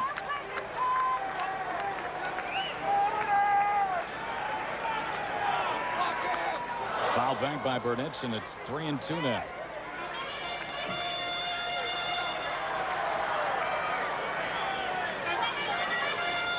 Plesac's been active in recent weeks. He's appearing for the 10th time this season, which ties him with Morgan and Springer for most appearances by a Diamondbacks pitcher. 832 career appearances for Dan Plesac, 21st on the all-time list. Payoff pitch to Burnitz, and he struck him out. Big whiff right there by Plesac as he gets Burnitz. And now there are 2 down in the inning, but one more tough out to go, and that'll be Jenkins. Good comeback by Dan Plesac after falling behind 3-1. It's a foul ball on the 3-1 count. A hanging slider, actually. That ball just stayed up over the inside part of the plate. Thank goodness Jeremy Burnitz is struggling. And when you're slumping, Bob, that walk to the dugout after a strikeout becomes longer and longer, doesn't it? It sure does. There's Jenkins, who has been hit by a pitch and flied to center, both those appearances against Reynoso. A swing and a miss at a terrible pitch into the dirt. Strike 1. Jenkins maybe a little over anxious up there at the plate trying to make something happen. The Brewers have been having so much trouble in scoring runs. Well, sometimes a left-handed hitter against a left-handed pitcher wants to attack that first pitch and be aggressive so you don't put that pitcher in a situation where he can throw you the breaking ball. Well, Dan Plesac starts him with a breaking ball. Gets Jenkins to chase a bad pitch. Now he's got him in the hole. Bases still loaded. They were loaded with nobody out. They're loaded with 2 men out. Swing and a miss again, and that's strike 2. Well, I'm sure there are some fans here at County Stadium tonight who remember Plesac in a Milwaukee uniform. Another breaking ball from Dan Plesac. Jenkins just obviously not picking up the ball. He's swinging at the motion, not the pitch. That guy may have seen Dan Plesac pitch here. He may have seen Warren Spahn pitch here. 0-2 the count. And a little excuse me swing foul into the seats.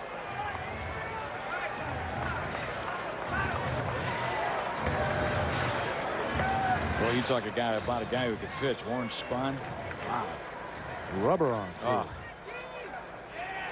He pitched what, 25 ball games or more complete games in a year. 0-2 on Jenkins. Here's a pitch. And he didn't offer it that one. 1-2. Saw what Bob was talking about, though. He almost swung at that motion by Plesac again.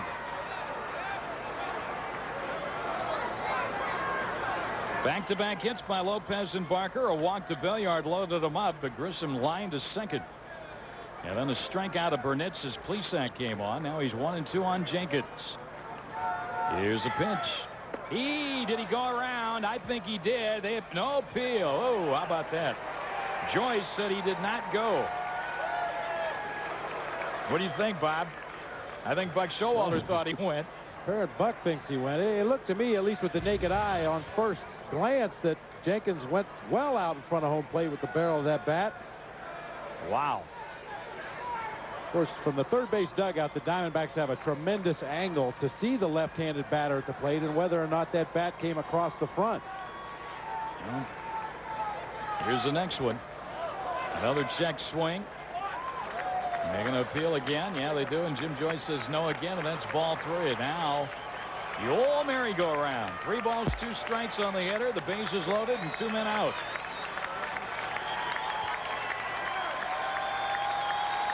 And this teeny Milwaukee crowd starts to make some noise.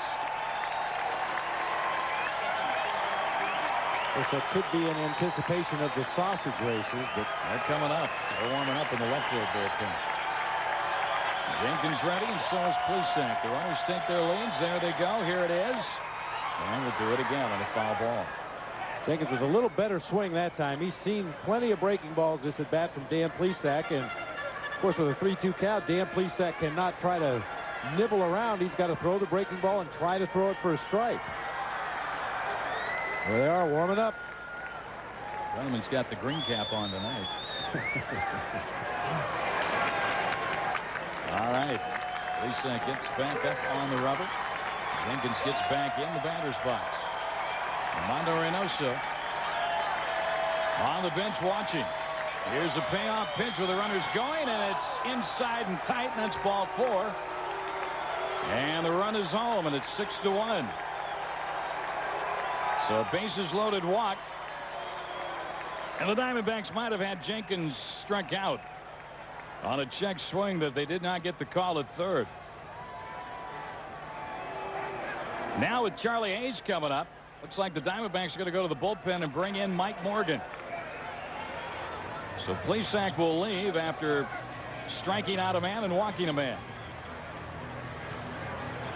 We'll take a break in the action here at County Stadium in Milwaukee. The Diamondbacks lead is now 5. It's 6-1. 6-1 Diamondbacks. Brewers have got them loaded. They've scored a run here in the 6th inning. And the man affectionately known as Mo-Man, Mike Morgan, comes on to pitch, Bob. 40-year-old Mike Morgan pitching for his 12th major league team. Over 2,600 innings pitched, 406 starts, 7 saves, and of those 7, 4 this season, including Saturday in Chicago. Had a 1-2-3 10th inning to get the save, and then combined with Randy Johnson to shut the Cubs down on Sunday. He faces Charlie Hayes here, and the first one is high, ball 1. Plesac worked a third of an inning with a strikeout and a walk.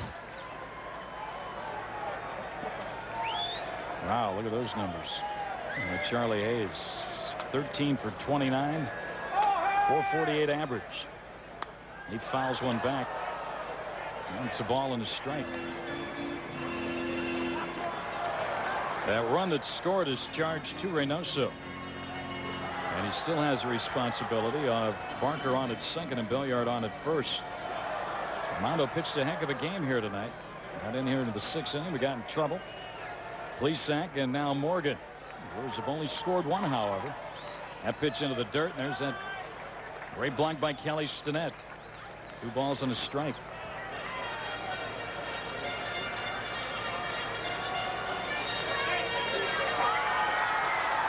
What a bargain this guy was, huh? In the offseason, Joe Garagiola Jr. signing Morgan.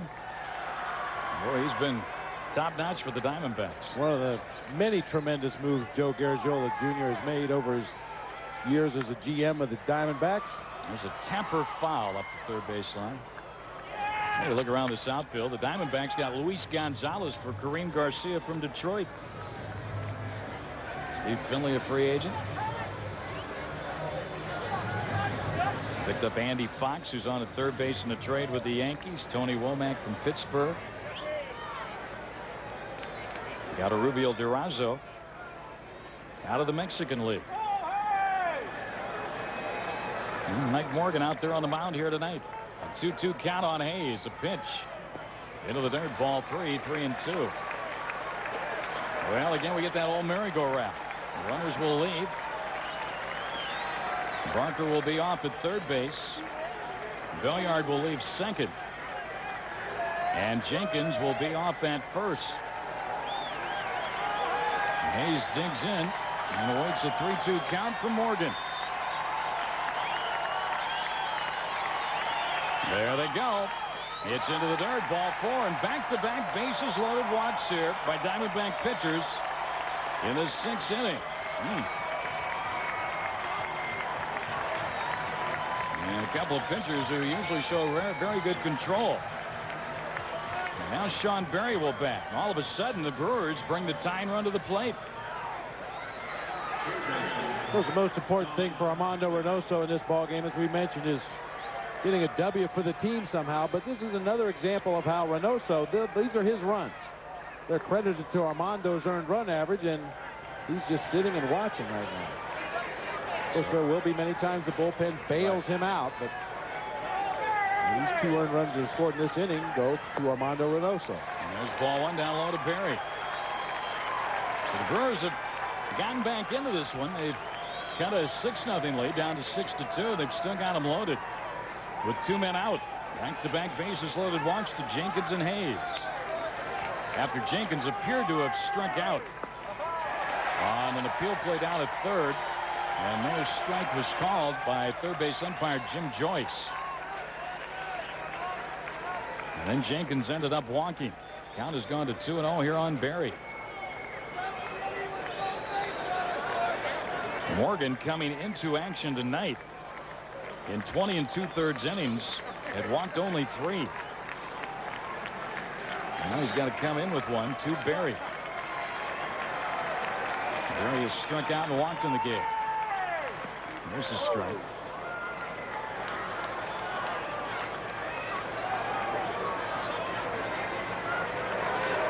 For 11 career for Sean Berry against Mo Man.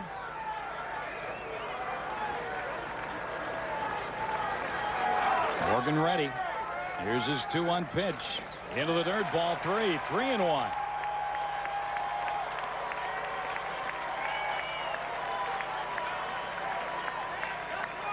And again, nowhere to put this guy. Bases full of Brewers.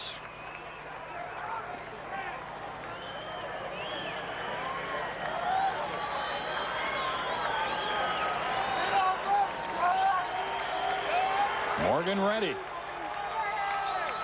And a little pop fly. Durazo down the line. Foul ball. He won't be able to get there.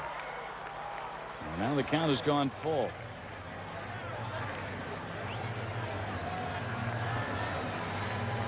So now the base runners.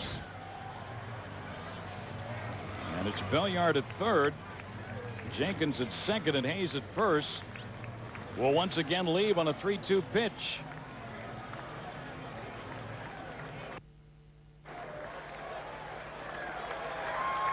Morgan steps on the rubber and gets his sign from Kelly Stinnett. There go the runners. And a ground ball hit to third to Fox to the bag, and that's it. But back-to-back walks with the bases loaded. Give the Brewers their first 2 runs. Thom's coming in from the left field bullpen. It's 6-2. Diamondbacks on top of Milwaukee. Well, fireworks in between innings. Pitching coach Mark Connor came out of the Diamondbacks' third base side dugout, and he was right in the face of third base umpire Jim Joyce after Joyce failed to say that Jeff Jenkins went around on what clearly looked like it was strike 3 on a swing that broke the plane over the plate. Jim Joyce said no. An eruption took place in the Diamondback dugout. And then after the inning came to an end, Mark Connor came out of the Diamondbacks dugout and had words with Joyce. He's gone back in, and Buck Showalter has picked up the argument from there. And now he is thrown out of the game. Well, Buck pointing to both sides of the diamond. Not sure exactly what this argument has developed into. I'm certain it started over the check swing that you spoke about by Jeff Jenkins. Would have gotten the Diamondbacks out of the inning. Instead, it continued. The Brewers ended up scoring a couple of runs, and there were a lot of words flying out of that third base dugout, and they're flying still. Well, Buck Showalter dangerously close in the face of Jim Joyce. And clearly these 2 men are both extremely angry.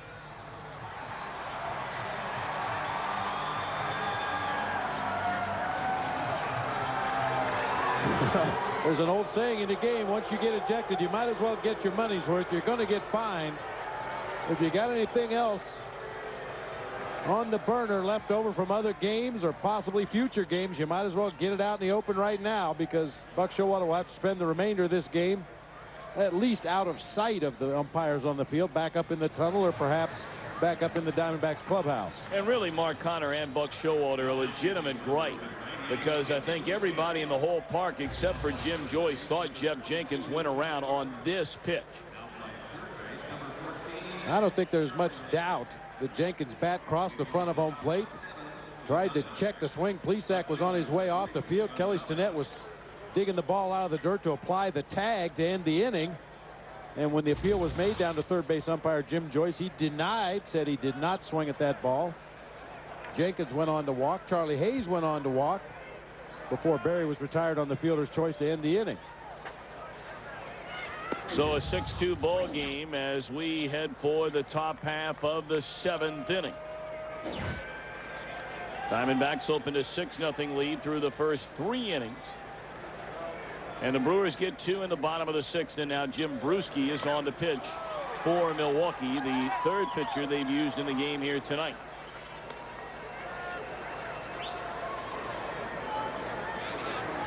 Well, unofficially, we believe Mark Connor has also been ejected from the ball game. He's not in that third base dugout for the Diamondbacks right now. It happened so quickly, it caught us by surprise there. Fly ball, short right center field, and Burnett's nearly colliding with Grissom. And the center fielder makes a catch, 1 away. Carlos Tosca, the Diamondbacks' fine bench coach, probably acting as the manager right now, with Buck Showalter not all that far away from him, more than likely. Well, some fields, when a manager has been ejected, it's just a matter of going a couple steps up the tunnel behind the dugout. You can still see most of the playing field, and of course the guys on the bench can sit right there by the tunnel and let the manager know what's going on, what moves need to be made. Rubio Durazo takes outside, ball 1. A big night for Durazo, a 3-run home run to left center in the first. He doubled to right, scored in the third, then struck out in the 5th. Rubio now that batting average up to .347.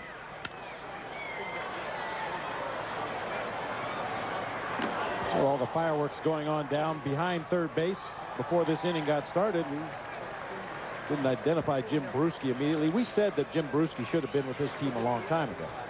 The perfect name to pitch for the Brewers. No doubt about it.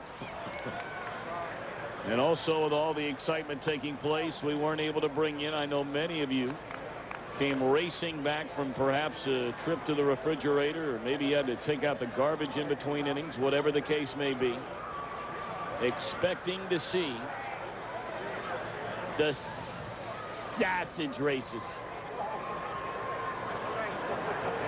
And it is our duty, in the interest of all of you at home, strictly for entertainment purposes and only. No gambling, please. We understand they've not set up a website yet where you could perhaps wager on the sausage races. And they take place every game here. We will bring it to you in the next half inning. So that gives you an opportunity to get a blank videotape ready.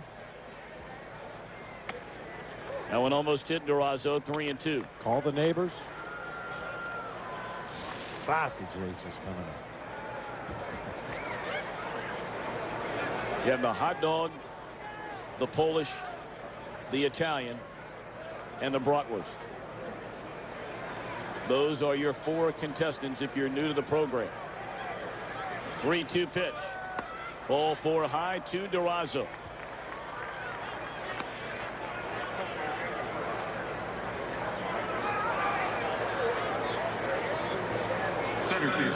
Buck Showalter ejected from a game for the first time this season.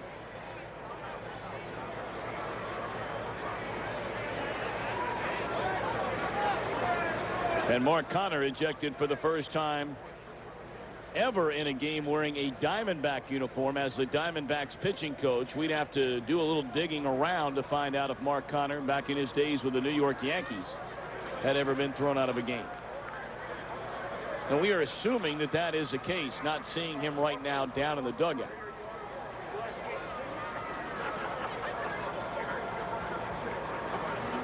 And you may wonder, why would the pitching coach and manager continue to argue? The play is already in the books. The inning is over. The Diamondbacks are back in the dugout getting ready to start the top half of the inning. But they're going to see Jim Joyce again before this year's over. They want to establish that they feel that they've been wronged. It was a poor call on the part of Jim Joyce. And maybe at some point in the future that Jim Joyce will feel the need to pay back, so to speak. You see it happen in the NBA all the time.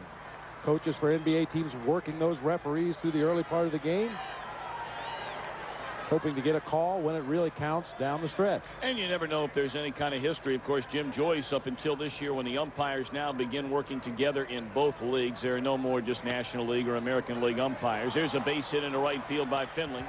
Durazo will make the turn, and he'll move on to third base.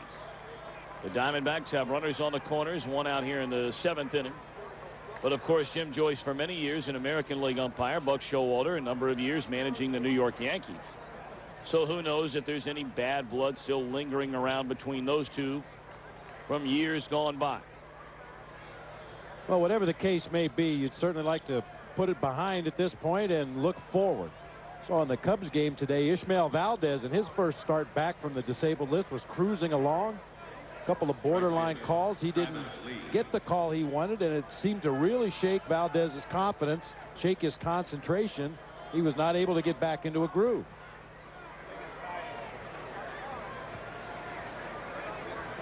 And the Diamondbacks have certainly spoken their piece, so hopefully this game will move on and concentrate on the task at hand. Durazo and Finley doing their part. So walk and a single with one out, and here's the lead. Fastball from Brewski, a strike on the outside corner.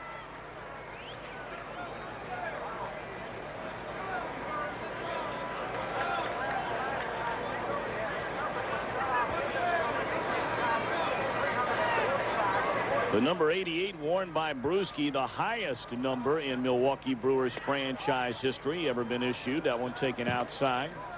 1 ball and 1 strike. We have the highest number in Brewers history here, Jim Brewski with 88, and also the lowest, Curtis Laskanik, wearing 00. 1-1 to Travis Lee. Swing and a foul tip in and out of the middle Blanco. Now Lee behind at 1-2.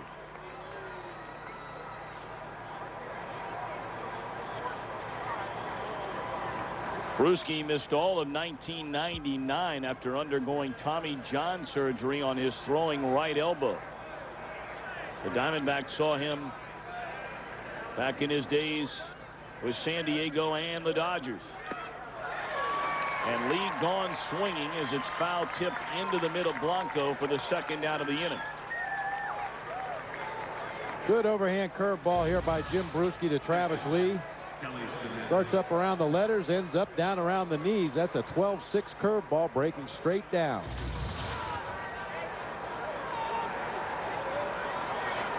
Brewski, very good career numbers. Granted, only 90 games. He waited a long time before getting to the major leagues, but a career 3.8 ERA and an 8-1 record coming into this season. Now Kelly Stinnett 0 for 3 is struck out looking, struck out swinging, and fly to left. And he's down 0-1.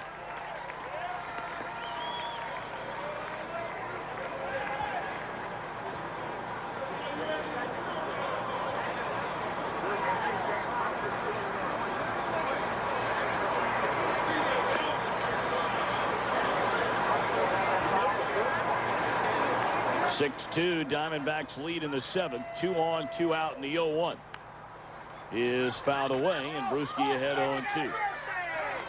We always like to see any guy come back from such a devastating injury like Brewski has. The same surgery Kerry Wood has just made his return from. That Tommy John surgery. Some guys make it back, and some guys never do. Boy, one of the most dominant pitchers in recent years in baseball, Jose Rijo, never made it back. Former MVP of the World Series was Rijo, but has never been able to get over that surgery. And that ball hits Kelly Stinnett.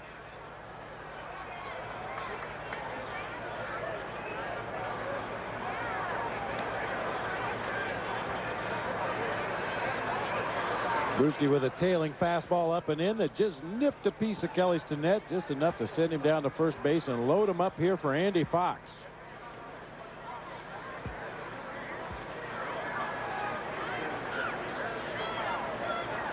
Fox 0 for 3 in the game.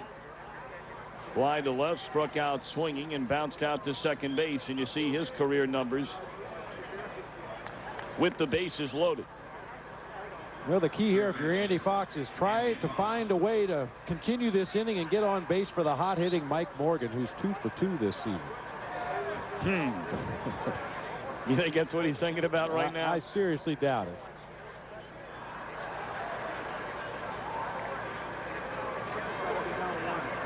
They're loaded for Andy Fox with 2 away. And he swings at the first pitch and fouls it off. Brewski throwing a lot of breaking balls, both the sharp breaking slider and the big overhand curve. Uses his fastball sparingly to set up those breaking pitches, and one got away from him and plunked Kelly Stinnett to load the bases.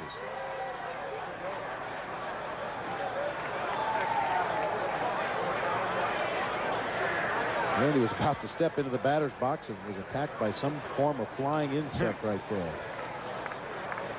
Diamondbacks trying to add to a 6-2 lead here in the 7th inning. It's 0-1 to Andy Fox. And that one outside from Brewski to even the count at 1 ball and 1 strike.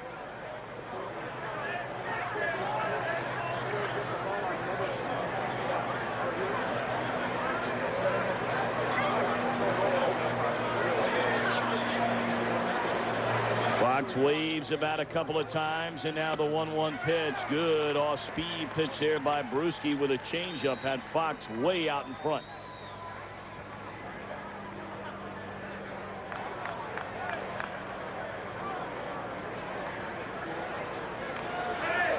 Get a look at the runners. Garrazzo, Finley, and Stinnett. 2 are out. Diamondbacks with a 4-run lead. And Brewski turns it loose. High fly ball into short right field. It should end the inning. It will.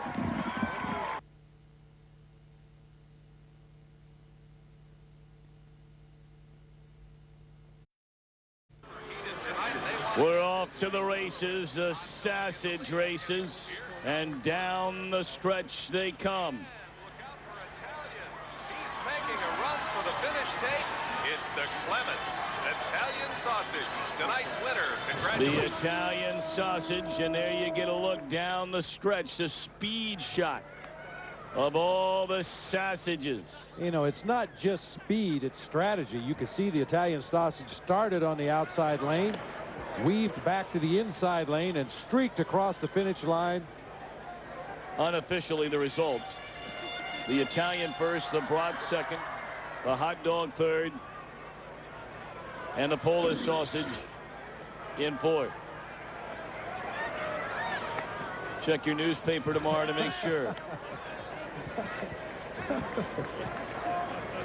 For entertainment purposes only. Yeah. No wagering, please.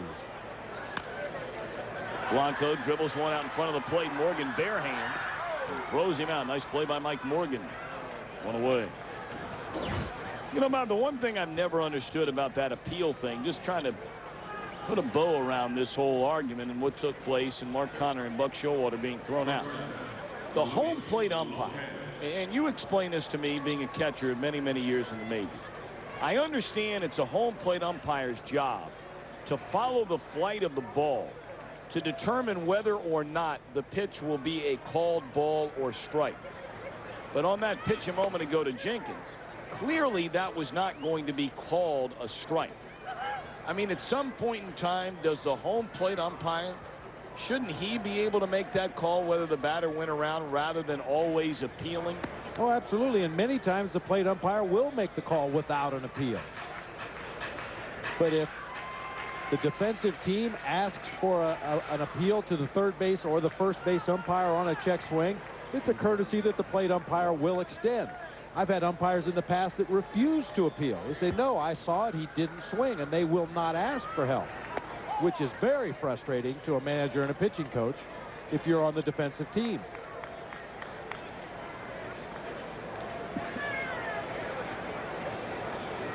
And some hitters are more adept at pulling the bat back. They use their body language like we saw Charlie Hayes do last night. Strike 3 called to Luis Lopez. Morgan gets the second out here in the bottom of the 7th inning. Some batters are very good about snapping that bat back. Other guys leave it out there a little bit too long and give the umpire a very good look at it. But you've got 4 sets of eyes out there in the umpiring crew. Use as many as necessary to get the call right. Morgan, his first strikeout, 2 up, 2 down in the 7th. And there's ball 1 high to Kevin Barker.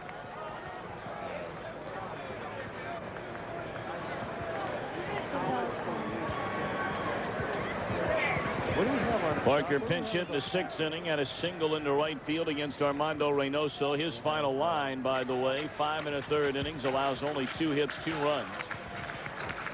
He walked a pair, struck out 3, and hit a batter.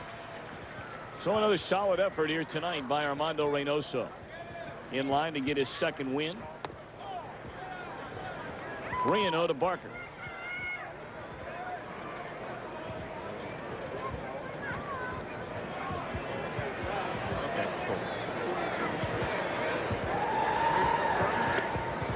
There's a strike, 3-1.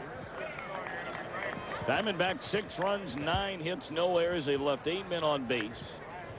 The Brewers 2 runs, only 2 hits, no errors, and they've left 4, including 3 an inning ago. On the ground at Jay Bell, and that'll do it in the Milwaukee 7th. A perfect inning for Morgan. We move to the 8th, 6-2 Diamondbacks. Time to take a look at our game summary, brought to you by Genuine Chevrolet. A Ruby Eldarazo, a 3-run home run in a 4-run first inning. And Armando Reynoso in line for his 2nd win. Allowed only 2 hits in 5 1/3 innings. Ruby Eldarazo touched off a 3-run home run in the 1st inning. Armando Reynoso right on top of his game tonight. Had the Brewers hitters flailing away at a variety of off-speed pitches and fastballs from every conceivable angle. Mike Morgan will bat to begin the top of the 8th inning for the Diamondbacks against Jim Brewski. Brewski allowed a single, walked a batter, hit a batter, but got Andy Fox on a fly ball into right field with the bases loaded to end the threat. And there's ball 1 to Morgan.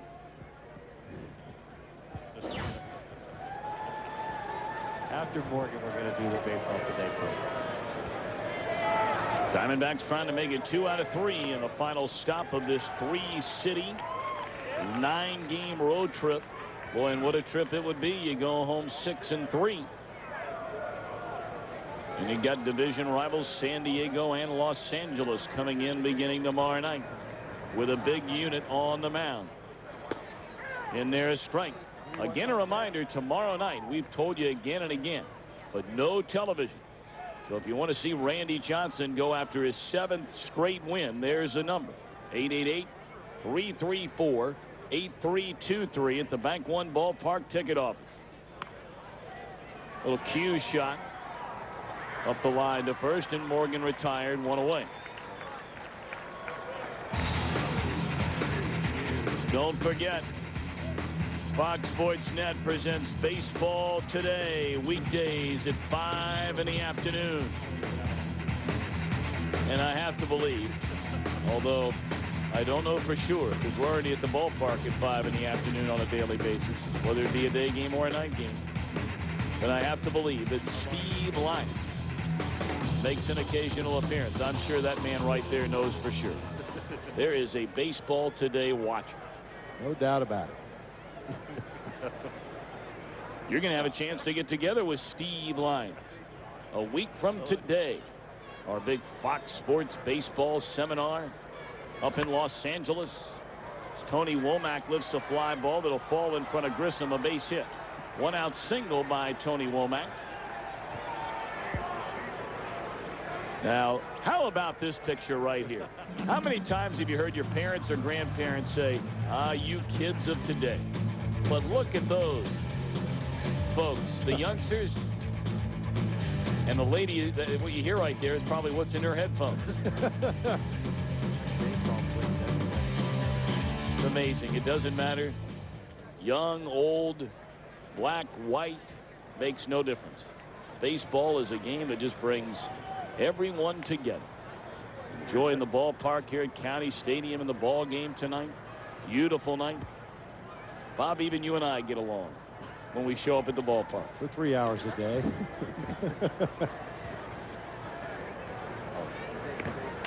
Brewski paying a lot of attention to Tony Womack over there at first base. We've talked in the past about slam range. You want to get that 5th run lead on the board if possible, just in the event that other team loads the bases and somebody leans into one. Runner goes, and the pitch unable to field cleanly is Blanco, and give Tony Womack his 4th stolen base in 7 attempts this season. Just another example of what speed will do. We've talked about how well Blanco has thrown in this series. But Tony Womack with a great jump at first base, and Blanco really hurries his delivery. You see, look how far his bare hand was away from his glove. Look at Womack. He's off and running before Brewski even lifted a leg. But Henry Blanco behind the plate made a fundamental mistake. You teach catchers to go to the ball not only with your glove, but also with your bare hand. The idea being when you receive the ball, your bare hand is right there next to your glove. Look where his bare hand is. Now he's got to drag that glove all the way back across his body. The ball comes loose. No chance to throw to second base.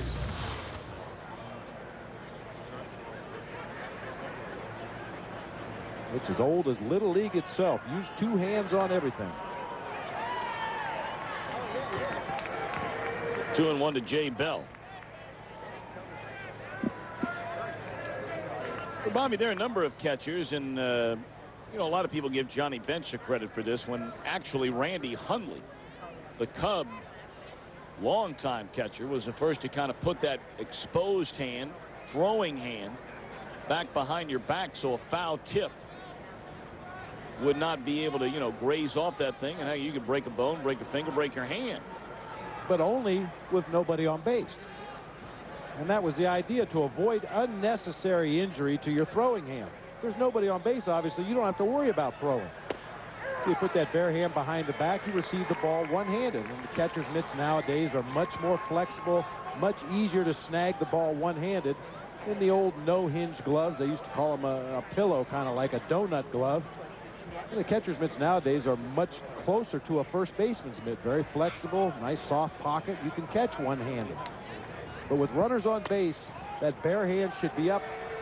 I always preferred right behind the glove. That way, when you receive the ball, all you have to do is turn your glove, and your bare hand is right there, ready to grab the ball, find a good grip, and unload a quick throw. Randy Hundley, you hear that name. He is the father of the Dodger catcher who will get a look at on this upcoming homestand, Todd Hundley. 3-2 to Jay Bell. And there's ball 4. Second walk given up by Brewski, and the Diamondbacks have 2 on with 1 out, and Gonzalez coming up.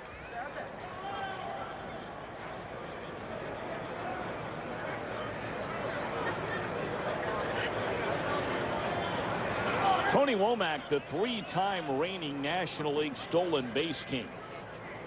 He has 4 this year after the number 4 just a moment ago. Roger Cedeno, who gave Tony a run for his money wearing a Met uniform last year, leads the National League with 10. Eric Owens of San Diego, Pokey Reese of Cincinnati, each with 9. And then Eric Young of the Cubs has 8. But you get the feeling Tony will close, and close fast, on the rest of that group.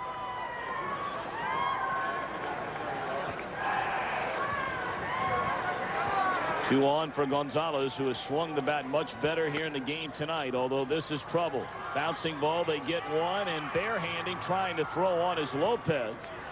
Not in time to get Gonzalez, and Lopez appears to be hurt. Caught that ball barehanded. Don't know if he got spiked or whether he just landed funny and maybe even hyperextended that knee.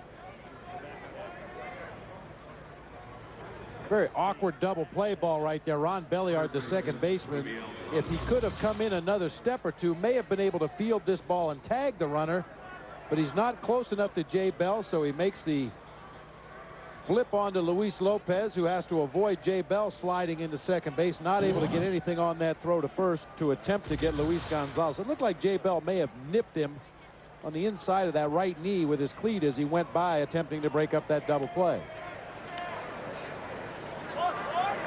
Rubiel Durazo has 2 on with 2 out here in the 8th inning. With 2 aboard back in the 1st, he hit that 3-run home run. Womack and Gonzalez on the corners, 2 away, and Brewski delivers. Swung on and missed.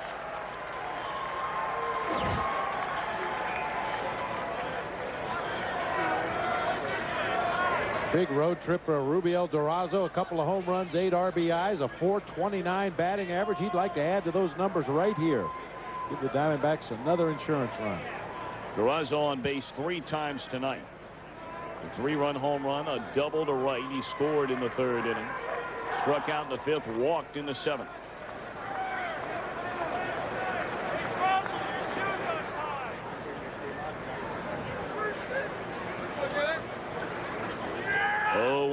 And the bluff to 3rd, bluff to 1st, and there.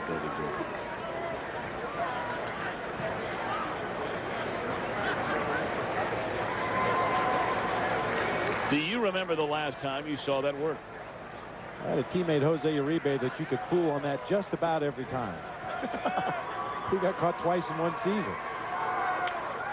Right back to the mound, and Brewski will flip on the 1st inning over.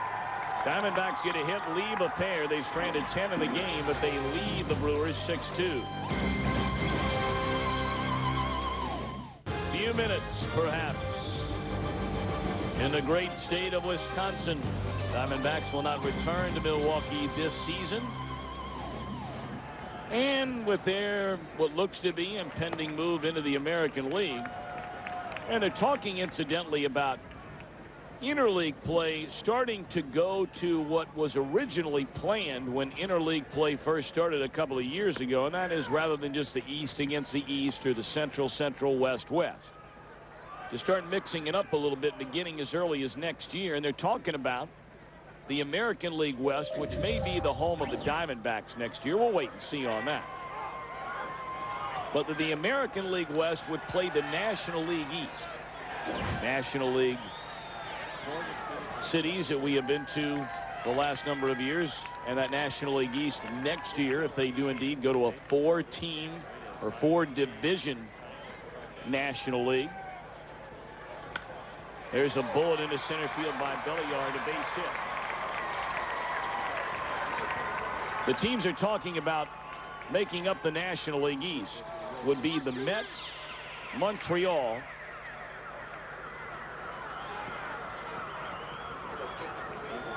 Philadelphia, and I believe Pittsburgh. Then that National League Southeast, what they're talking about would be Cincinnati, Atlanta, Tampa Bay, and Florida. A Central Division would include Milwaukee, St. Louis, Chicago, and Houston. In there, a strike to Grissom. And in the West, you'd have LA, San Diego, the Giants, and the Rockies. If it comes to that, just a plan. And the owners have not yet voted on realignment. Been a lot of talk about it, but nothing for sure has been done. Bless you. Brats eating are good. Brats eating, well, we'll deal with that. Popped up shallow right by Grissom, and Jay Bell, the over-the-shoulder catch, one away.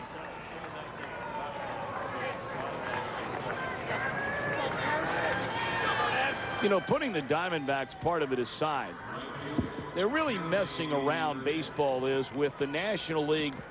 The way that Central Division is set up now, it really is a wonderful division for the National League. Having teams that are all within easily driving distance of one another, exception of Houston. But you really have nice rivalries there in that National League Central with St. Louis, Chicago, Milwaukee, Cincinnati, and Pittsburgh. It's a nice division. There's really not a superpower team, meaning the big market spending team. Chicago should be that team, but for a number of different reasons they're not. But you're really going to break up a lot of very nice rivalries that have been set up in the National League since they went to this 3-division format. There's a base hit into right field off the bat of Jeremy Burnett. And Belliard will advance on to second. I mean, Bob, where are the rivalries in a division that would include Cincinnati, Atlanta, the Florida Marlins, and Tampa Bay? I mean, Tampa would probably be a pretty nice rivalry with Florida for obvious reasons. But outside of that, I don't know. Well, realignment is, I don't want to call it a problem, but I think it's an inevitability. And however Major League Baseball decides to do it, there are going to be people that are upset in a lot of different cities in the United States. I mean, look at the rivalries that have developed in 2.5 short years in the National League West between the Diamondbacks and the Dodgers, the Diamondbacks and the Giants, the D-backs and the Rockies, and to a lesser extent the Padres. But you know, those are some cities that fans can also drive to. Not San Francisco, but certainly L.A., San Diego, and Colorado. A little bit longer trip, but a not bad trip. You know, and definitely some very highly competitive, intense series already in 2 years against those teams, and certainly that will be lost. But you know, things change. You develop new rivalries, and I think the Diamondbacks would have a chance to build those in an American League West. They could get some great rivalries going there with Anaheim and Oakland and clearly Seattle.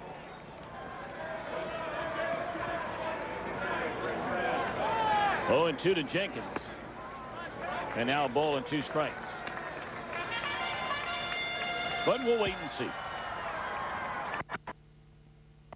Carlos Tosca, the acting manager for the Diamondbacks, Buck Showalter, and his pitching coach Mark Connor have been thrown out of the game. Swindell and Kim getting loose in the pen, and Jenkins nearly hit for a second time tonight. Spun out of the way of that pitch up and in. And that's the way you're supposed to get out of the way, right? If he'd have done that back in the second inning, leading off, he wouldn't have been hit by the pitch from Armando Reynoso. Ball coming up and in. Look away, turns away from that and easily avoids being hit by that pitch that was probably a good 8 inches off the inside corner. Struck him out, going down and away after coming up and in. Nice pitching there by Morgan, 2 down in the inning. A perfect example right there of what pitchers have been saying for years. I have to be able to pitch inside. He throws a pitch inside, sets up that changeup off the outside corner. I mean, that is pitching right there. You have to be able to work both sides of the plate effectively with your fastball to set up off-speed pitches off of the outside corner. 2 on, 2 out. And now the batter, Charlie Hayes, and he looks at a pitch in the dirt. Second strikeout recorded by Mike Morgan. If Morgan is left in this game, and he's already gone 2 innings, but if he should finish out the 9th inning, Morgan could notch yet another save. I'd say your last second is more important than your second one. Do you know how many? 40.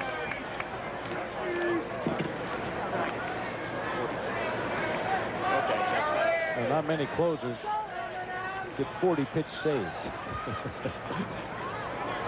Well, Mike Morgan has had to work for all his saves this year. He had a 1-2-3 10th inning for a save on Saturday, but his other saves have all been extended outings.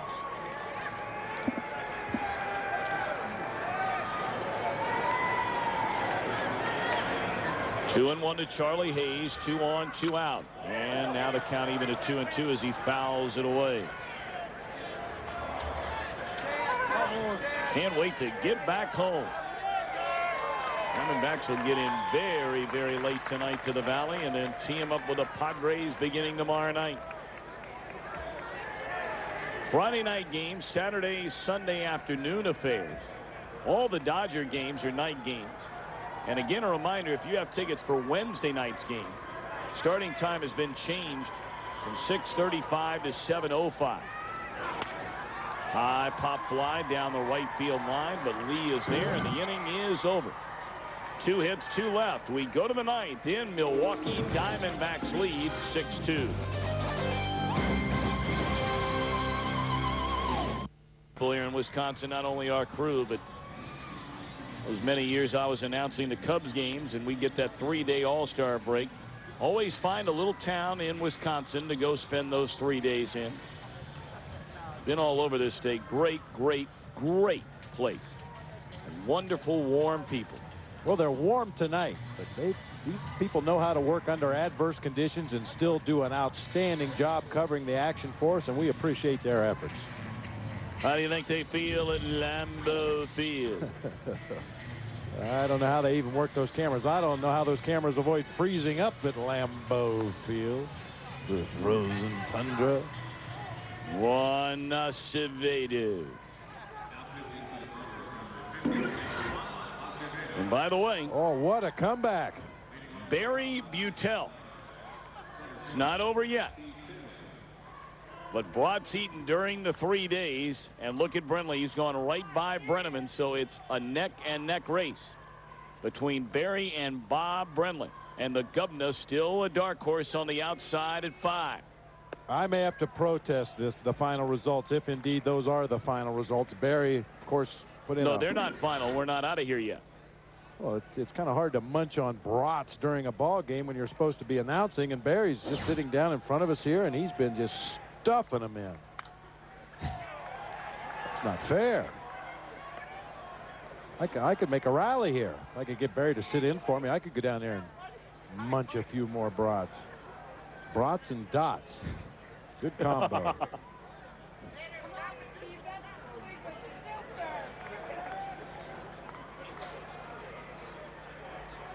Oh, and 2 to Steve Finley, and Acevedo going to work here in the 9th inning.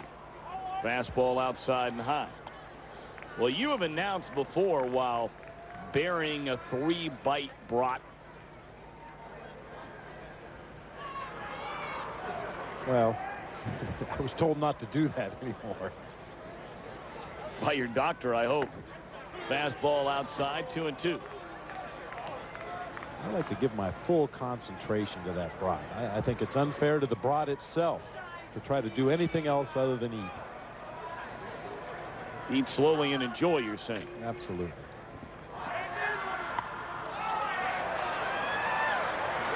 You talk about enjoying yourself. Steve Finley certainly has enjoyed his visit to County Stadium.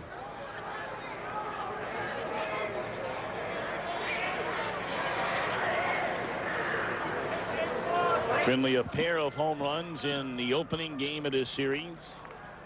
Pair of hits here tonight.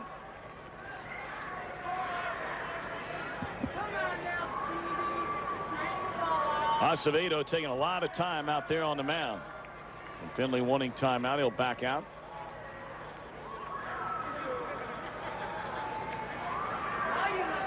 And now the 2-2 pitch. High and away, 3-2. But I have a feeling that the Governor still has an outside shot. I mean, he was stalking around those brats in the room where you can get them just down the hall. 3-2 pitch. On the ground at Lopez. 1 away. Now you see the Governor there, along with Rod Allen. I tell you, the guy we should have had in this is John Michelson, and the engineer sitting up behind him there. There you see John. I mean, you talk about a human being that can eat. That booth can eat. I mean, they can really eat. Look at those 3 guys.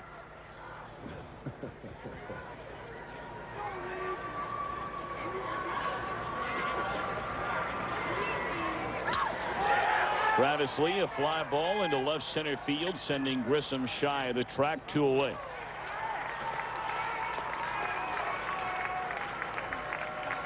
Oh, now look at this. Kareem, our AD, bringing Barry a couple of more. Look at him. He's so sluggish from eating all day. That's not going to stop him, though. Barry's on a mission. He had to spot us 2 full days of grilling with DeMayer before he had an opportunity to dive into his first brat, and he's making up for lost time. There he is. It's all loaded up. Some of that Arizona heat mustard, the bun, and the Miller boiled bratwurst.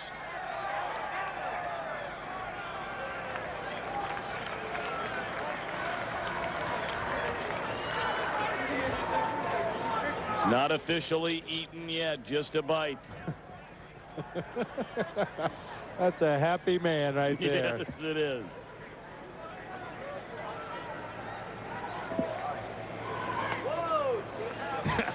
2-1 to Kelly Jeanette.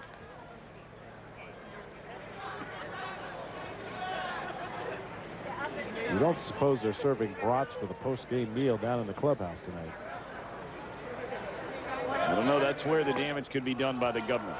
2-2 to Kelly Jeanette. And by you, you're only one off. Barry Butel. I just don't know if I can do any more. Look at Barry just working it over. Oh, wait a minute. I think we're going to have an official ruling as that one is fouled out of play. I think I see some ketchup on that bratwurst. And Bobby, the mayor made it explicitly clear last year that is the ultimate no-no.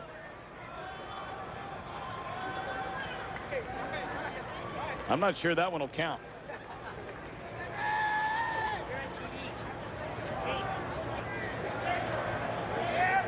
Two on Kelly Jeanette. Struck him out with a fastball, and that'll end the inning. So we go to the bottom of the ninth. Diamondbacks lead the Brewers 6-2, and Barry working his way up into double digits. As we head for the bottom of the ninth inning, and now on the pitch, Matt Manti. Matt Manti appeared in consecutive games for the first time this season with the big club. He worked an inning against the Cubs on Friday, gave up a couple of runs, and then came into Saturday's game with a save situation, but gave up a 2-run homer to Henry Rodriguez. That was his first save situation this year, his 26th since joining the D-backs, and only the 4th time that he had failed to convert a save opportunity.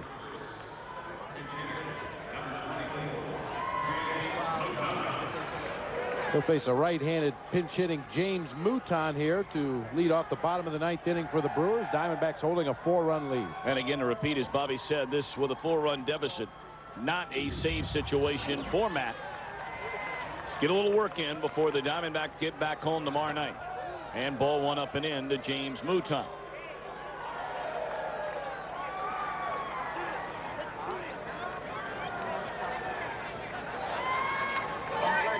Mouton at .240 on the year with a home run and 4 runs batted in.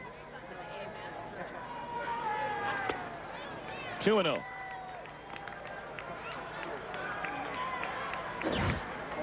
Manti still throwing very hard, but he clearly is struggling with command right now. In all 3 of his outings, even that first outing when he did not allow a run, pardon me, against the Giants. Fast strike right down the middle, 2-1. And we have a radar gun that works here tonight. We didn't have a whole lot of luck in Chicago, but clearly no problems tonight. And that one at 95 miles per hour from Matt Manti.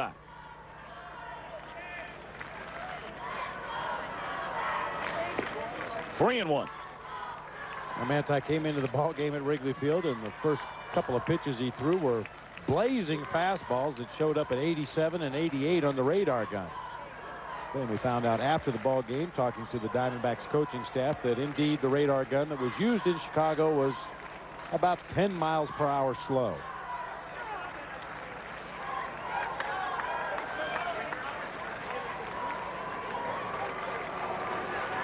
Bottom of the ninth inning, and the Diamondbacks leading by 4. Here's a 3-1 to James Mouton, and he pops it up.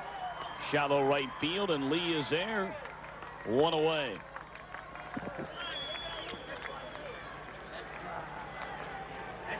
Now, many closers do not like to work in non-save situations, but I believe the fact that Matt Manti started the season on the disabled list, still trying to develop arm strength and consistency with his control, this is a good opportunity to get Matt Manti an inning of work, even though it is not a safe situation, and hopefully let him get his feet under himself a little bit more, and then when called upon to come in and rescue a game for the Diamondbacks, he will have that control that he's been lacking through his first few outings.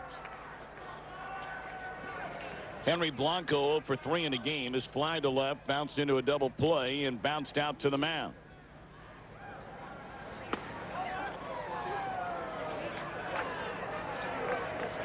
Manti on occasion looks like he has a really abbreviated follow-through, almost to the point of just throwing and stopping. A lot of pitchers will come down off that mound as their follow-through carries them closer to home plate. Manti very little follow-through, especially with his lower body. It generates such tremendous arm speed.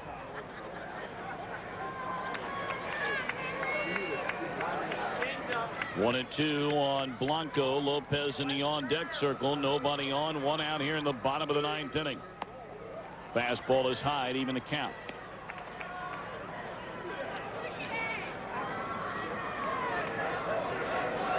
Again, to remind you one more time, no television tomorrow or Saturday, so come on down to Bank One Ballpark. Celebrate Cinco de Mayo tomorrow night. 2-2 pitch. Strike three called, and Blanco gone looking, and the Brewers down to their final out.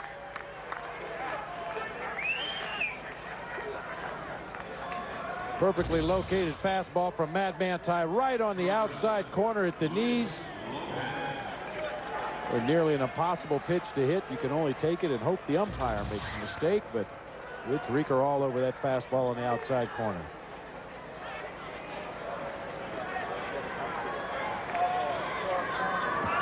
Lopez, one of three, singled and scored back in the sixth inning. Diamondbacks did all their damage offensively in the first three frames. 4 in the opening inning, 1 in the second, 1 more in the third. They've been shut out on only 4 hits since then. But 6 more than enough for Reynoso, Plesac, Morgan, and now Manti. 2-0.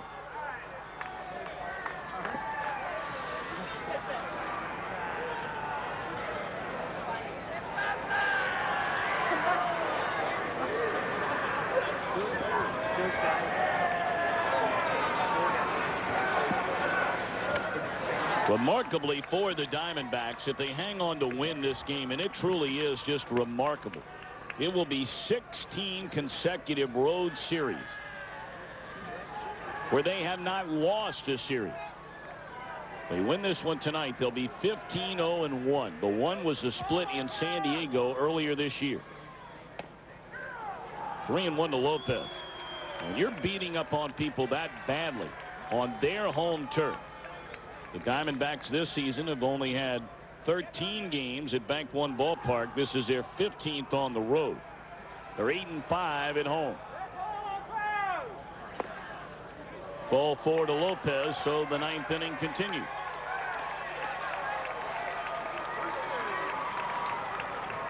But that was such a huge reason why the Diamondbacks were able to win 100 games last season.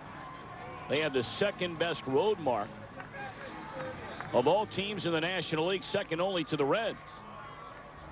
I think that's a testament to the single-mindedness of the Diamondbacks players and coaching staff. Well, I mean, when you go on a road trip, very few distractions. I mean, your whole day is centered around going to that ballpark, and the Diamondbacks take full advantage. The overwhelming majority of the players get to the ballpark very early. The coaching staff is here at lunchtime for a night game, going over the reports, going over the videos, looking at every conceivable matchup for every pitcher in the opposing bullpen, for all your pitchers in the bullpen. Prepared for every possible situation that may come up. The players are here, ready to go. I mean, it's an old cliche in the game of baseball, but really during the summer, this is your family. These are the people you live with on a daily basis. You get to visit your wife and kids on occasion, but this is your family, and these guys get along very well. They love to come to the ballpark and make full use of the time that they spend here. Lopez does not get credit for a stolen base there. 2-1 on Kevin Barker.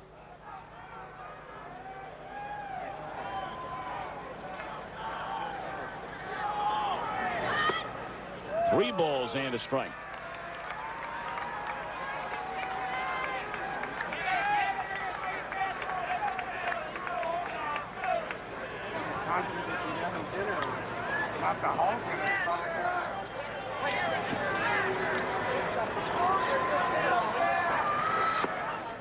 And there's ball 4. Manti retires the first 2 batters in the inning, and he walks the next 2.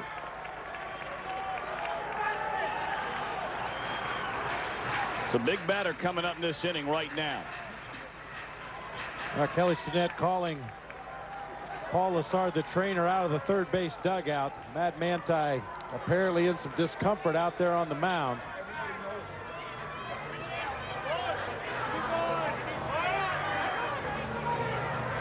Carlos Tosca, for those of you wondering why the bench coach coming out, Buck Showalter, along with Mark Connor, the pitching coach, ejected from this game by the third base umpire Jim Joyce. Well, you can only hope this is not any kind of arm problem with Matt Manti. He has had an ankle problem throughout spring training, where it rolled over on him a couple of times.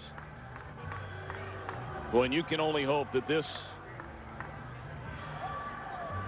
is nothing serious, but clearly Matt Manti, a look of concern on that face as soon as he threw that last pitch.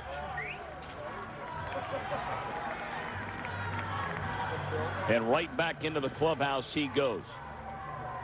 We'll take a look at that last pitch. Ball 4 to Kevin Barker.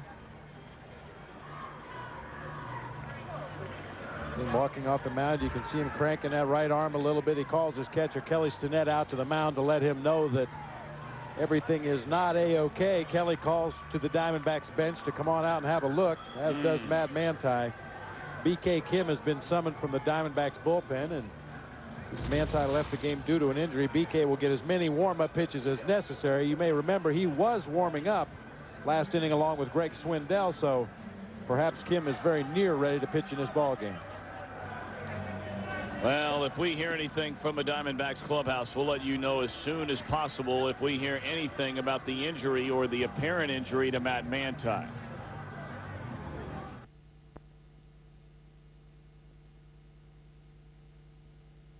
Well, Matt Manti having to leave the game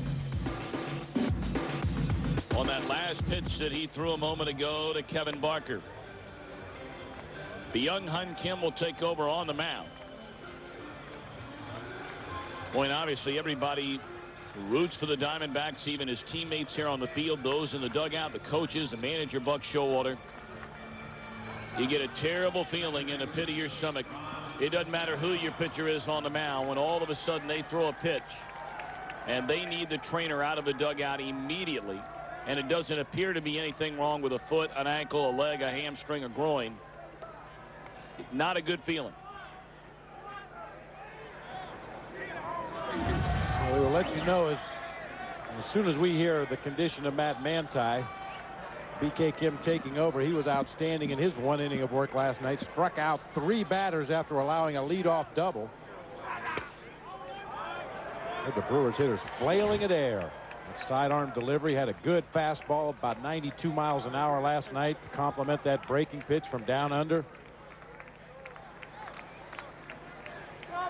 2 on, 2 out. We're in the bottom half of the 9th inning, and the Diamondbacks with a 6-2 lead. There's a strike to Belliard. 1 ball and 1 strike.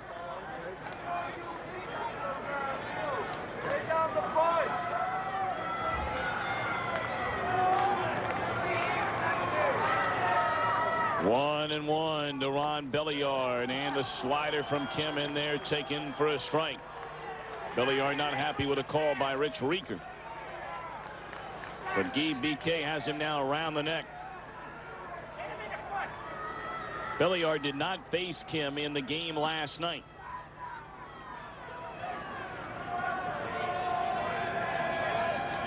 One-two delivery on the way. Struck him out of the Diamondbacks. Go 6-3 on this 3-city 9-game road trip. A final score tonight of 6-2. Kim the save, Reynoso the win. We'll be back in just a moment. Still no word on Matt Manti. The Diamondbacks win tonight 6-2. Armando Reynoso the win. Byung-Hun Kim his second save. Terrific work by Reynoso. The Diamondbacks gave him a lot of room with a 6-0 lead, and he's our General Motors player of the game. Well, he didn't let the big lead bother him. Armando Reynoso took a no-hitter into the 6th inning before giving up the first base hit by the Brewers. Luis Lopez, an outstanding performance by Armando Reynoso. So the beat goes on for Reynoso, who we mentioned at the outset of the broadcast. Had it not been for that miserable game against the Giants where he never retired a batter, his ERA on the year is still hovering right around 2.5 now in his other 5 starts. 6-2 the final. We'll be back with more from County Stadium before we say goodbye. on Fox Sports Net, a huge National League early season matchup against A.D. Johnson's Los Angeles Dodgers Monday, May the 8th. The opener of that 3-game series, Barry and Rod. We'll have the Bank One Diamondbacks countdown at 6. This Sunday's game against San Diego is on the Diamondbacks television network. For Bob Brenly, Greg Schulte, and our entire crew, I'm Thom Brennaman, along with the mayor of Green Bay, saying goodnight from County Stadium in Milwaukee. You've been watching Diamondbacks coverage on Fox Sports Net. We now join the last word. See you tomorrow night at Bank One Ballpark.